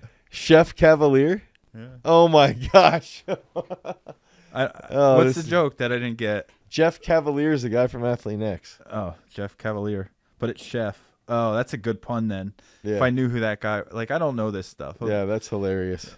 I'm totally out of it. Hey, Dane, I just got out of a brain operation to get a tumor removed, and I want to know if you have any protocols to regain the strength to work out. Like, how would I rebuild myself to how I was originally? Because right now, even walking for over 10 minutes gets me tired. For context, this person's a boxer too. Okay, I would say, I would just say take your time and dude, recovering from a brain surgery could take 2 to 3 months minimum just to get you back to normal walking pace and breathing. And I would say each day, write down what you did the day before, or what you did for the day before, what'd you do the next day.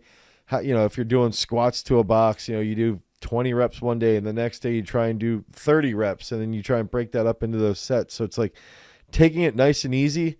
Make sure I would be taking as much creatine as possible, eating as well as you can, and getting a lot of sleep. Sleep's one of the major parts behind, recovering from a surgery of that nature, of surgery of any nature. So, and get outside, at least in the early morning, get outside, and then later in the afternoon, get outside, go for those walks. But each day, just try and, you could just look at it as like, hey, I just want to improve to being able to walk for an extra 5 minutes. So I would just say, nice. Yeah, slowly pick at it. This one I think is Cthulhu, CFHUDO. So it's like some play on Cthulhu. He's the American sumo wrestler. Oh, okay. Okay. Pretty cool. Yeah. I would love to know if there's any studies in the works to be performed on parabolic periodization. We don't have any studies as far as on site going on right here. You have well Excel sheets, but like traditional studies upon Excel sheets of recorded data. But like peer-reviewed journal. Hire someone to go through those sheets and analyze the data, because there's graphs already in there. Like, dude, that's the cool, crazy part about Haley's programs is that you can see, like, it's wild how frequently you can see just this like crazy little chart like this coming right back up, and then the next program almost the exact same layout, like 30, 40, 50 programs, and just her tendencies. So is the goal to start the ascent at a higher to get the end higher? The goal would be that, like, as over time, it would look like this, right? Yeah, yeah. And it just keeps building, growing. I don't think I'm explaining myself well, but I hear you. It's like when I'm looking at her charts, if I see like a big drop or something, then I know like either she was sick or she was hurt. Okay. So it's like, as long as it's like this consistent thing here every 4 weeks, then we're in a good spot. Off camera, I think I have an answer to this. Of how to make this happen. I think on site it would be cooler if we had a full, reliable tendo and force plates and speed gates. I think we could do some really cool research. I think if you had the right, what's the word I'm looking for?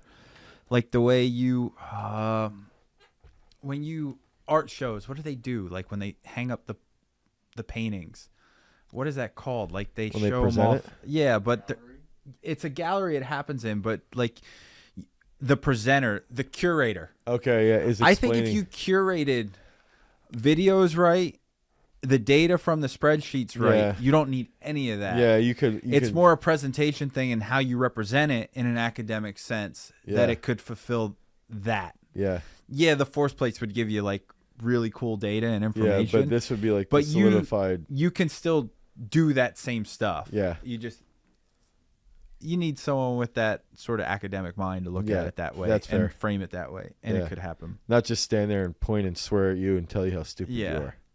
That's And what I would do. You're capable of it. You just need someone to hold you in line. All right. Remember, download the Peak Strength app, right? Yeah, head over to peakstrength.app, head over to Google Play Store and the Apple Store. Pick up Power Elastics so you can play around with Yeah. reflexive movements Garage as well as a hydro weight. strength equipment, right? GSE. Head over to garagestrength.com. You can pick sorry. up any garage strength based equipment that we use here on site with all of our world class athletes. And programs too. If Absolutely, you want to do and that. programs. Who knows? But we would prefer if you just use Peak Strength. Oh yeah, sorry. Edit that one out, Jason. Sweet. So, what are your thoughts on like power drive? Like power drive. Oh, you Like went Power right into Day. it. Man, okay. Like, subscribe, and ring that notification bell. Give us a 5-star rating on the podcast, Yeah, and then that- we'll talk about like Power Day, day Yeah, one. that and would be parabolic fantastic. periodization. That would be fantastic. Don't worry, I got all that stuff. Make sure you do that, listeners, viewers, whoever you are. Maybe you watch a short. I don't know. I haven't seen one in a while. Oh, no one's giving a death stare now. I did ask Jason about that actually. Oh, how do you respond? He just said he fell Yeah. off. Jake's gonna be doing them. Actually, Jake might have put one up. All right, I'll notice. Yeah, It's like a daily thing for me Yeah, to I see think he how might it's have. going, because I'm like, how soon till I can show up in shorts and a t-shirt? All right, leg power day. That's Yes. day one. I would argue the most important day. Why is day one the most important day? I think. Well, one, I think it just establishes what you're going to be doing for the entire week, but it's also the most. I think the most movements that transfer to like. I would say like global innervation, basically like Global innovation. What is that? Is You- that like like think, Reaganomics? think about get the hell out of here. That it would be like if I can increase my strength or perform movements that will increase my strength overall, that means that they're going to transfer to other movements potentially with minimal output from those exercises, meaning This is like how you said training arms makes you faster. I don't know if I've ever said that. You did. There's like a short that says training arms will make you faster. Okay. I get you to say some crazy things on these podcasts. Okay, but in this case, using something like a snatch will make you bench more. If you're still benching like once a week, not even going close to failure, your strength will go up in the bench because of what you're doing from the snatch, because of the speed of the way that your nervous system will start to fire, and because of the way you're catching the snatch, and because of what you're doing with your triceps, even if you're doing like a hang or something along those lines. So the main thing here, going back to this day one, is that we want to set that up for the entire week. And we want to not only set that up for the entire week, but then doing that, chronically over a long period of time. If we know that specific movements that we plan and program on day one carry over really well to other exercises, well, then we can foster that over a long period. I'm hearing training legs has this global innervation, which is saying because you train so fast or train so, I guess not just fast, it vicariously helps other muscles get stronger. Yes. Yeah.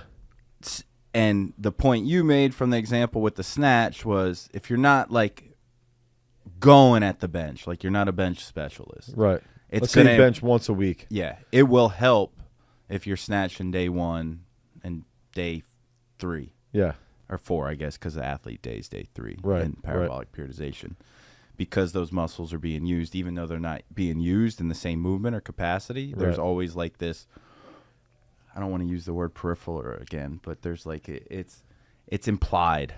Yeah. Like, I don't know. You told me you used to play poker. I was talking to someone this weekend who played poker. And I always think with poker, like, there's your pot odds, right? Yep. But the real odds, you want to consider the implied odds. Yes. Like, what will I make if I chase this inside straight? Not, oh, I shouldn't do it because my pot odds are wrong. Right. But what you got sitting in your back pocket that I might get as well, too. Right. Right. And it sounds like to me this stuff has more the implied odds of, like, the deeper thought, the, like, next level thought. Yeah, I mean, I think that's a really pretty good way to put it. I would say it's I do, too. Thanks for agreeing. I would say it's like a little bit more concrete, a little bit more concrete in the sense that, like, I always use this example. Dude, look at, like, someone like Haley. And yes. Your favorite example. But, okay, she's 110 pounds. She can push press 85 kilos, which is 187 pounds. If she today wanted to get into powerlifting as a 50K lifter in powerlifting, she would be, I would assume, in the clean division, like, within a year, one of, if not the absolute best in the world, because she can, on top of that, bench press a ton of weight, like probably over 80 kilos, and she doesn't ever do it. Are you talking? So I feel like you're setting Haley up for 30+ career. Oh, going into powerlifting, yeah. So it's like, and the reason that happens is because what we're doing in her case, day one would be learning how to drive actually with the legs, learning how to innervate this large mass, her entire body, and coordinate really, really well so she can have tremendous levels of intramuscular coordination and intermuscular coordination. So that's the other thing here is that now all of your muscles start to communicate more effectively because your nervous system has been trained to do so. Dude, the air is like so stale here. That fart you left like 8 minutes ago has drifted over here now. Like, that is brutal. You're just now getting it. Yeah. Well, maybe there might be a dead mouse behind you or something. Oh, dude, that's gnarly. That DJ didn't check from the mouse traps. Well, yeah, I'm not even going to talk about my weekend. I went to a dive bar. Oh, yeah. I must have smoked 6 cigarettes without smoking a single cigarette. That's the worst, dude. The experience was definitely worth it. But the cigarette part, I always hated it because I would feel like I smelled like that for like 3 or 4 days. Oh, dude, all the clothes as soon as I got home down laundry chute. Like, in that night, like, get it going. Dry them tomorrow morning. And then rewash them. Yeah. That was all leg power day. So what's the difference between non sequiturs are great. Like, Adult Swim essentially made a career off of non sequitur jokes. Like, it doesn't have to relate in any way. I heard a funny joke. I'll tell it to you off air because it probably has things I'm not allowed to say in it. Did I tell you about the metaphor stuff I wanted to talk to you about? You wrote the word metaphors, like, to thing. I was like, oh, wow. Okay, cool, Dane, Shakespeare, thanks. yeah. I'm like, I know this already, probably. The master of metaphors. Master of metaphors? Yeah, you. Not me. I end up mixing my metaphors a lot. Yeah, like you'll have like a simile metaphor or something. Well, no, I'll start talking, like, I'll be using, like, water or the ocean as some metaphor, and next thing you know, I'm using a car, and it's like, okay. Doesn't work out. You got to stay consistent there. What's a metaphor we can use for leg day? For leg day? I don't know. I'm on the spot. I'm more like, that's why I'm a writer. I have to think more before I do it. Okay. I could probably do it, but my brain's not that sharp right now. Lack of sleep probably or something like that. Yeah, I can relate to that, dude. But going back, you can't have lack of sleep when we're talking about the leg power day. Yeah. How are you going to get that global innervation? Okay, so if we would set it up where, like, for do you think Shin could squat a ton? Look at that. Yeah, he has short legs compared to his body, dude. Look at his quads. Look at that tail. I wonder if that goes both ways. So I think that one of the main things is that if you're setting up, for a specific sport, you got football, field hockey, whatever, you have to start that day one with a movement that's going to require some type of technique and some type of mobility. So, technical coordination movements. Right off the bat. Just like every other day. So what are we doing then? Unless we notice there's a drastic problem and someone needs to squat first, meaning like their back squat is just horrible, or I've done this. Their front squat PR is their clean. Yeah, basically, I've done this with football guys where it's like, as they get super super tall, 6'5", 6'6", and their squats are just terrible compared to their clean. We might spend 8 weeks squatting first and then cleaning second just to get more of a push. Yeah, out they of their power squat. clean more than they squat. Yeah, in the same neighborhood, and it's just like, what are you doing? Yeah, so then it's like, outside of that case, we are going to put 1A is going to be some type of technical coordination, especially like a 1-box or a 2-box, which is something else I wanted to talk to you about with impulse training. Love you some impulse. Yeah, impulse expression and 1 impulse box, 2 expression boxes. is impulsivity. Impulsivity, yeah. I don't know if that's right because it might. I mean, it's it's not funny right, how but you it's a use cool the connotations and how they differ. Like, you don't want to be impulsive usually. Like it implies bad decision making when you're impulsive. Yeah. But in this case, like from an athlete and the way impulse is used within the context of like garage strength and like sort of scientific athletic sports performance jargon, and you start adding in all those like suffixes, it's like these aren't negative anymore in the way it does make more sense. Yeah. But that would take, that would then take you into some type of absolute strength. And in most cases, I would go They're back squatting, right? Back squat or single leg squat. Do you ever pull? No. You hate pulling. Dude, I bet you. I say you hate pulling, but you program a pull every day, though, too, at the same time. And also, most of our accessories are going to be pulls. So we'll do more RDLs. We'll do more, single leg RDLs. We'll do more Nordic pulls, reverse hypers, which I consider a pull. I would do glute ham as more of the accessories. So I like to go, the main strength movement is going to be more of a squat. The accessory and the coordination movement are going to be the pull. What's the mindset behind that? Like, why do that? Like, why not reverse it sometimes?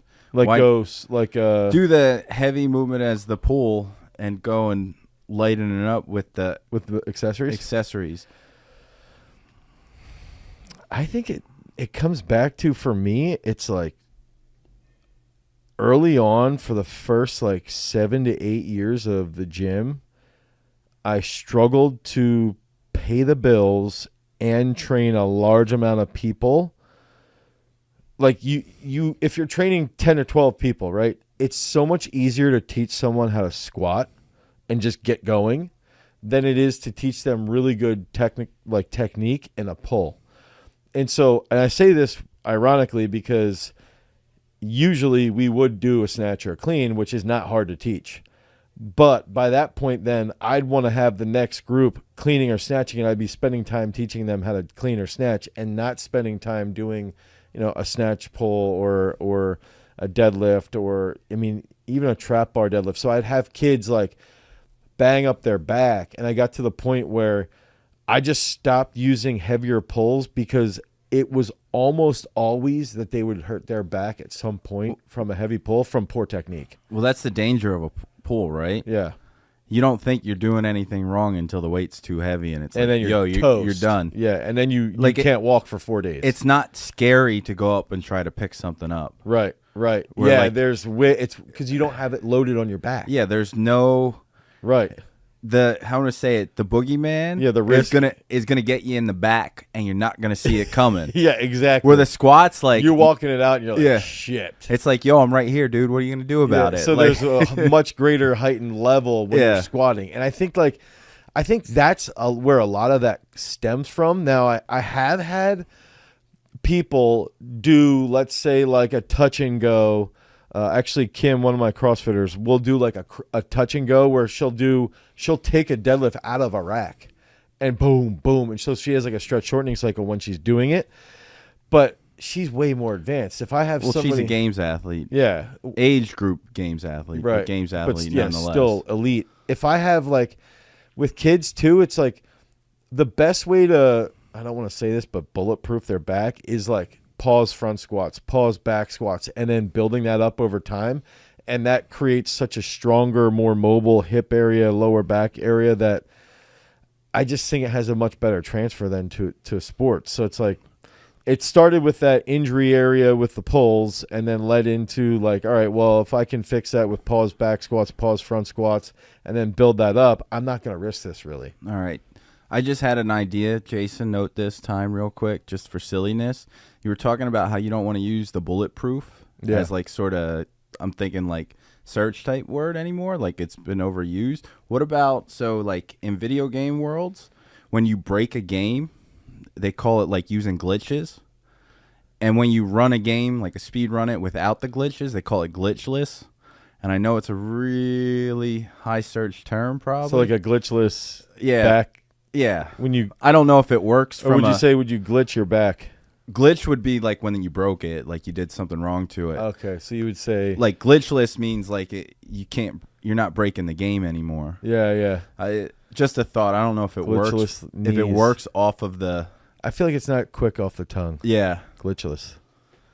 I don't like the ch and the L. I know. Glitchless. That's what, when I said it too and heard you say it, I was like, eh. It was just more an idea. I like that running, like when you like the Speed running stuff. Yeah, I like that thought. I do like that a lot. If it was, I would definitely use it. Yeah, it just, I don't know if it works. It's way yet. better than bulletproof because bulletproof's so lame. Yeah. I watch some assault videos. Who, you did? I said he's got it. Oh, all right. So like, It's one when of my favorite channels. it's so good. we would do that, like we would play Max Payne and like how quick can we beat level 1? Uh-huh. And it would always be like, can we beat it within a 28 hours? Or Yeah. something. So, well, we're totally off topic right now. Go ahead and buy a single leg roller and a foam pad so you can train legs on leg power day in a unilateral and be manner. glitchless. Yeah, and be glitchless. Good bring back, Dane. Yeah. Good bring back. Yeah, I think going back to that discussion though, it's like with the accessories. So with the accessories, I also think it's easier to strengthen your lower back, especially with like a single leg RDL or a reverse hyper or a single leg glute ham or Nordic curls. Nordic curls are so hard. Like, yeah, that would be more straight up isolating your hamstrings. So it's going to help your lower back, but not to the level that like a single leg glute ham or something like that. I think it's insane how many people in this gym can do Nordic curls. It's actually ironic that you said that because there's a guy here who's like literally a top 5 canoeer in the entire world. And I had him do it today. He's been training with me for a little over a year. And I had him do it today, and he's like, dude, I still like can only get like 2 of these. And then I'm watching your videos on your story, and there's just like 10 kids coming in hammering these. I'm like, yeah, but that's why they're so freaking fast. Even Taman, dude, look at Taman. He's huge, and he can bust out like 10 of Taman them. is a triple C thick boy. Yeah, and he'll rip 10 of them. Yeah. And I think that it does end up playing a pretty substantial role then in your back health. Can as you well. catch a stretch shortening cycle when your chest hits the mat? Yeah, I think so. All right. Yeah. So it would actually be harder if you did it on a glute ham and put your knees off farther of the pad? Yes, but Uh-oh. I think there's a little bit more of a load on the hip to make it easier because of what your trunk's doing. Yeah, but I'm saying if you change the lever, so you can set the pad up so your knees are real far back on the round part. Yeah. If you move that up and your knees are more forward, you can't I see get what you're that saying. same Yeah. advantage. I would be concerned about the knees possibly if you went too far past. I think you should test it on someone. I'll test it myself. No, you won't. You're a baby. Dude, my legs are so sore from squatting, by the way. Good for you. Because I did my leg power day first. Because I'm trying to maintain my leg strength while running, and It's impossible. dude, I'm so sore from squatting like 140. Yeah, it can't happen. As long as I stay mobile, though. That's probably more important with it. Accessories, pulls. Yeah, that's what I was going to say. Is that with the accessories, it's like that's where I think the technical coordination and the pulls as accessories is going to be super beneficial. And then we push the press in essence is the squat. So it's like you push that front squat, back squat, single leg squat, step up, walking lunges. And really you don't screw around with a squat version in most of your accessories outside of like a Spanish squat, which would be Love that. like And a goblet lunges, squat. too. Yeah. And lunges for sure. Yeah. I have a silly question. We're talking sports performance, leg power day. I'm a swimmer. I don't know what you're talking about, dude. Why Okay. am I doing this? Okay. So one of the things that I would say right off the bat is if I'm a swimmer, where can let's say all things are equal on stroke. Okay. where can I make up ground if my stroke is equal to yours? Okay, power output with our length and everything, right? They immediately would say, well, off the start or off the wall. So if I can improve my positions off the wall, or I can improve my positions off the block by just a split second, it's very, very similar to sprinting as a world-class sprinter. If my first 10, 15, 20 meters are a little bit more effective, you're going to see that disparity start to expand around 60, 70, 80 meters in the 100. And then swimming, because the race is that much longer, if I can be a split second faster off the wall and then enter the pool better, well, now that's going to give me that lead there. All things are equal, but then we're faster off the wall again, and then that gives me a little bit more of an advantage. And each time that we hit that wall, let's say for 100, we're coming off the block, then we have potentially, if we're not in an Olympic pool, but even if we're in an Olympic pool, we're going to have off the wall twice. Okay, if we're swimming at 200, now we're going to have that, 4 times. I guess my question is, why a whole day reserved to essentially, I don't know, a second? Like, that would be huge, though. All right. A second would be a huge lead if and you're. I think I'm being a little overzealous with I how also long think too that there is that spin and kick but goes for. that's also going to carry over to their posture in the pool, their hip ability and their trunk control. Oh, are you talking about the global innervation again? Yes. So now they're going to have better control of their trunk, so they're going to sit in the water a little bit better, and that can, in theory, then lead to better stroke output. I'm glad I learned something today. Yeah. I hope everyone else did too.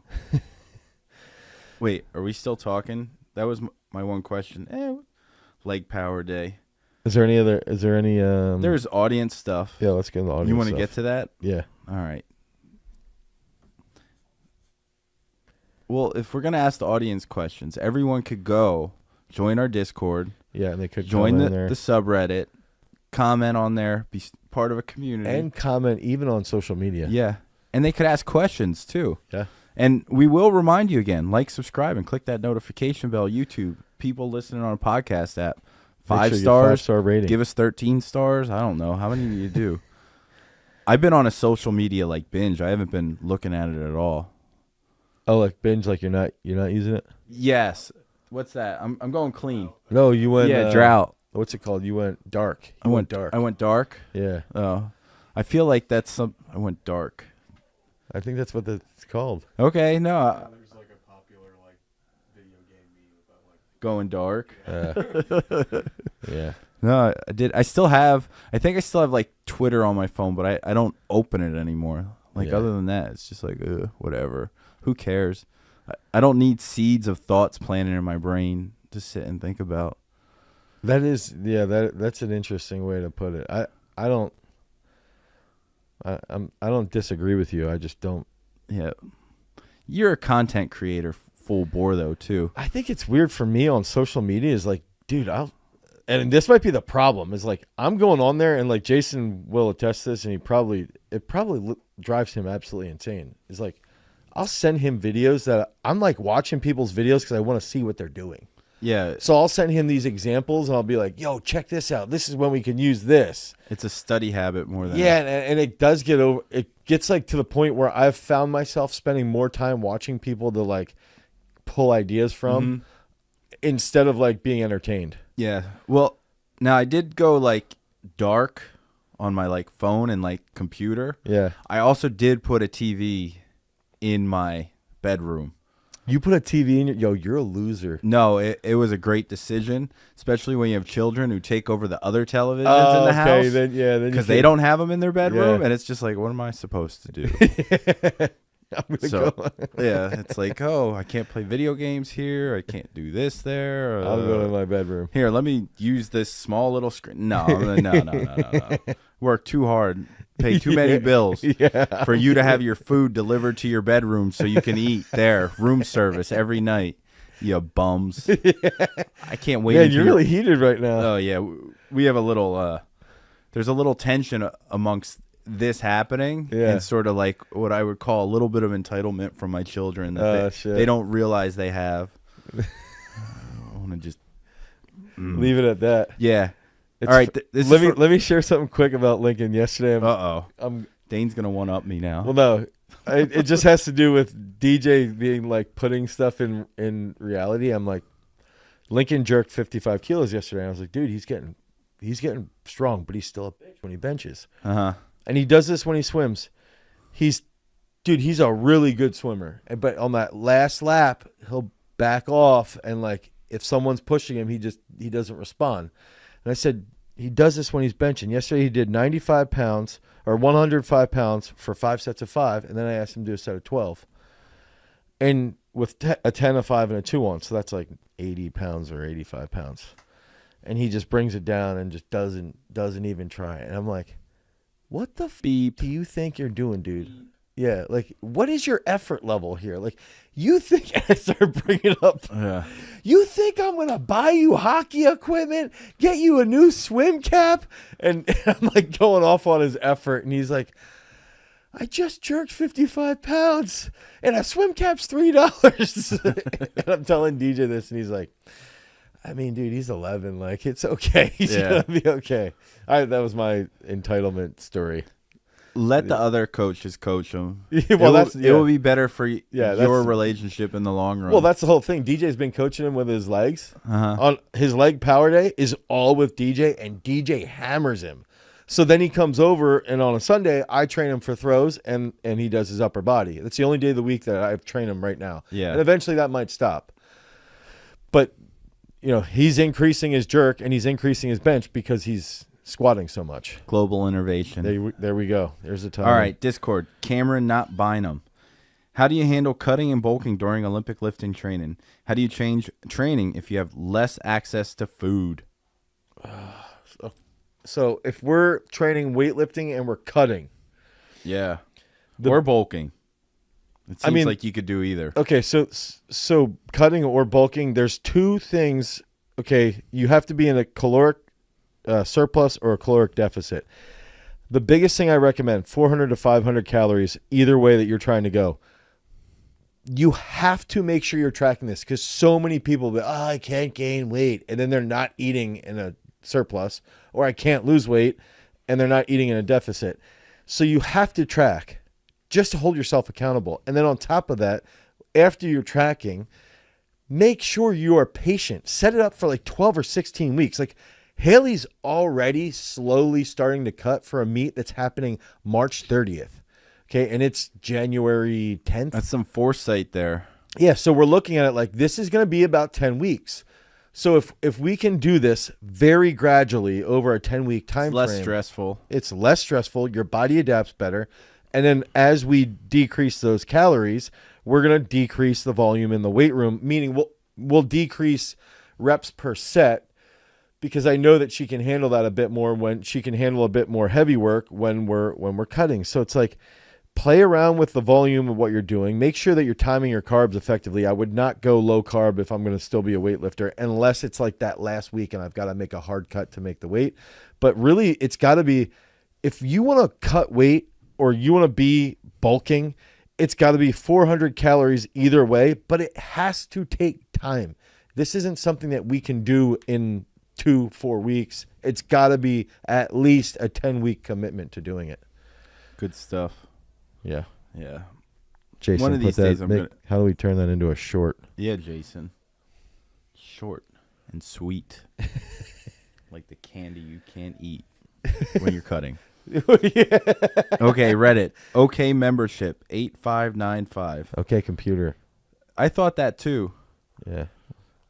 Speaking of children, my daughter, we got her CDs.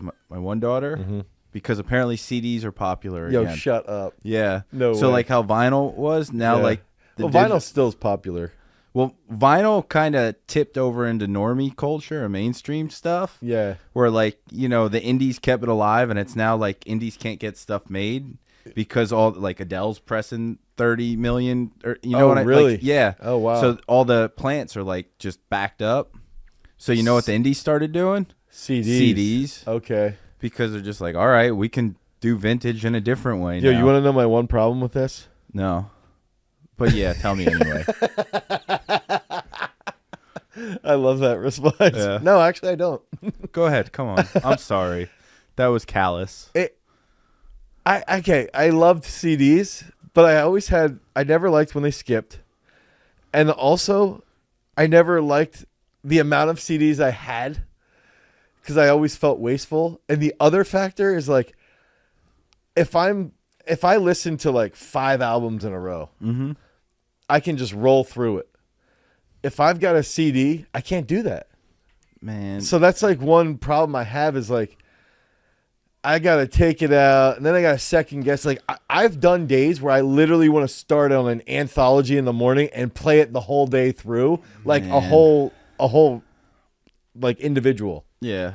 So that's my take. I usually go through discographies when I do CDs because, like, I don't know. I have like Sonic Youth's whole discography. Well, that's the other thing, though. Is on CD. I do remember in my books having like the way Sanderson organizes Pokemon is the way I would organize my. See, I grew up reading like my little CD booklets. Yeah. Like to learn stuff about it. Like, but now you go to like Wikipedia or something. Yeah, I would learn. Like you could read who wrote the song. And a digital booklet, like I don't even bother to go look for it because I'm so used to fair. like just I don't know streaming services. So let's get back to Computer's question. Membership. Why do you show mainly the clean variation, where you catch the barbell in a squat position? Wouldn't it be better to do a power clean variation without going too deep into the squat position to become more athletic? I think it would be, the discussion is, what are you looking to train? And I always look through, the lens would start with, if I want to increase muscle mass, there needs to be mechanical tension, there needs to be some possible muscular damage, and possibly some metabolic stress if we want to get muscular size. And there also needs to be, as we're talking about, global innervation. So I do a lot of full cleans also because it improves mobility in a lot of younger kids, and it just teaches them how to absorb that energy when they're catching a clean. I actually think, we were watching when Nicholas had a 87-yard touchdown against the Rose Bowl. We were watching it in slow motion from the top view, and how he like cuts. He's cutting, doing like these Cossack squats, getting into a single leg squat, but his trunk position is almost identical to that full clean. So we do use a lot of power cleans if we're leading into peaks. But when we're trying to build mass or trying to build just general strength overall, well, that's when we're going to focus more on full cleans. I always felt the power clean was less athletic than the squat clean. It's a simpler movement. Or the full clean, because it does not ask for a change of direction, really. Yeah, it's a minimal change of direction. Yeah. So make sure that you like, subscribe, ring that notification bell, head over to garagestrength.com, pick up your weightlifting equipment today. If you need a single leg roller so that you can be an absolute beast, pick that up today so you can get as swole as possible. Until next time. Comment Peace. too. Later.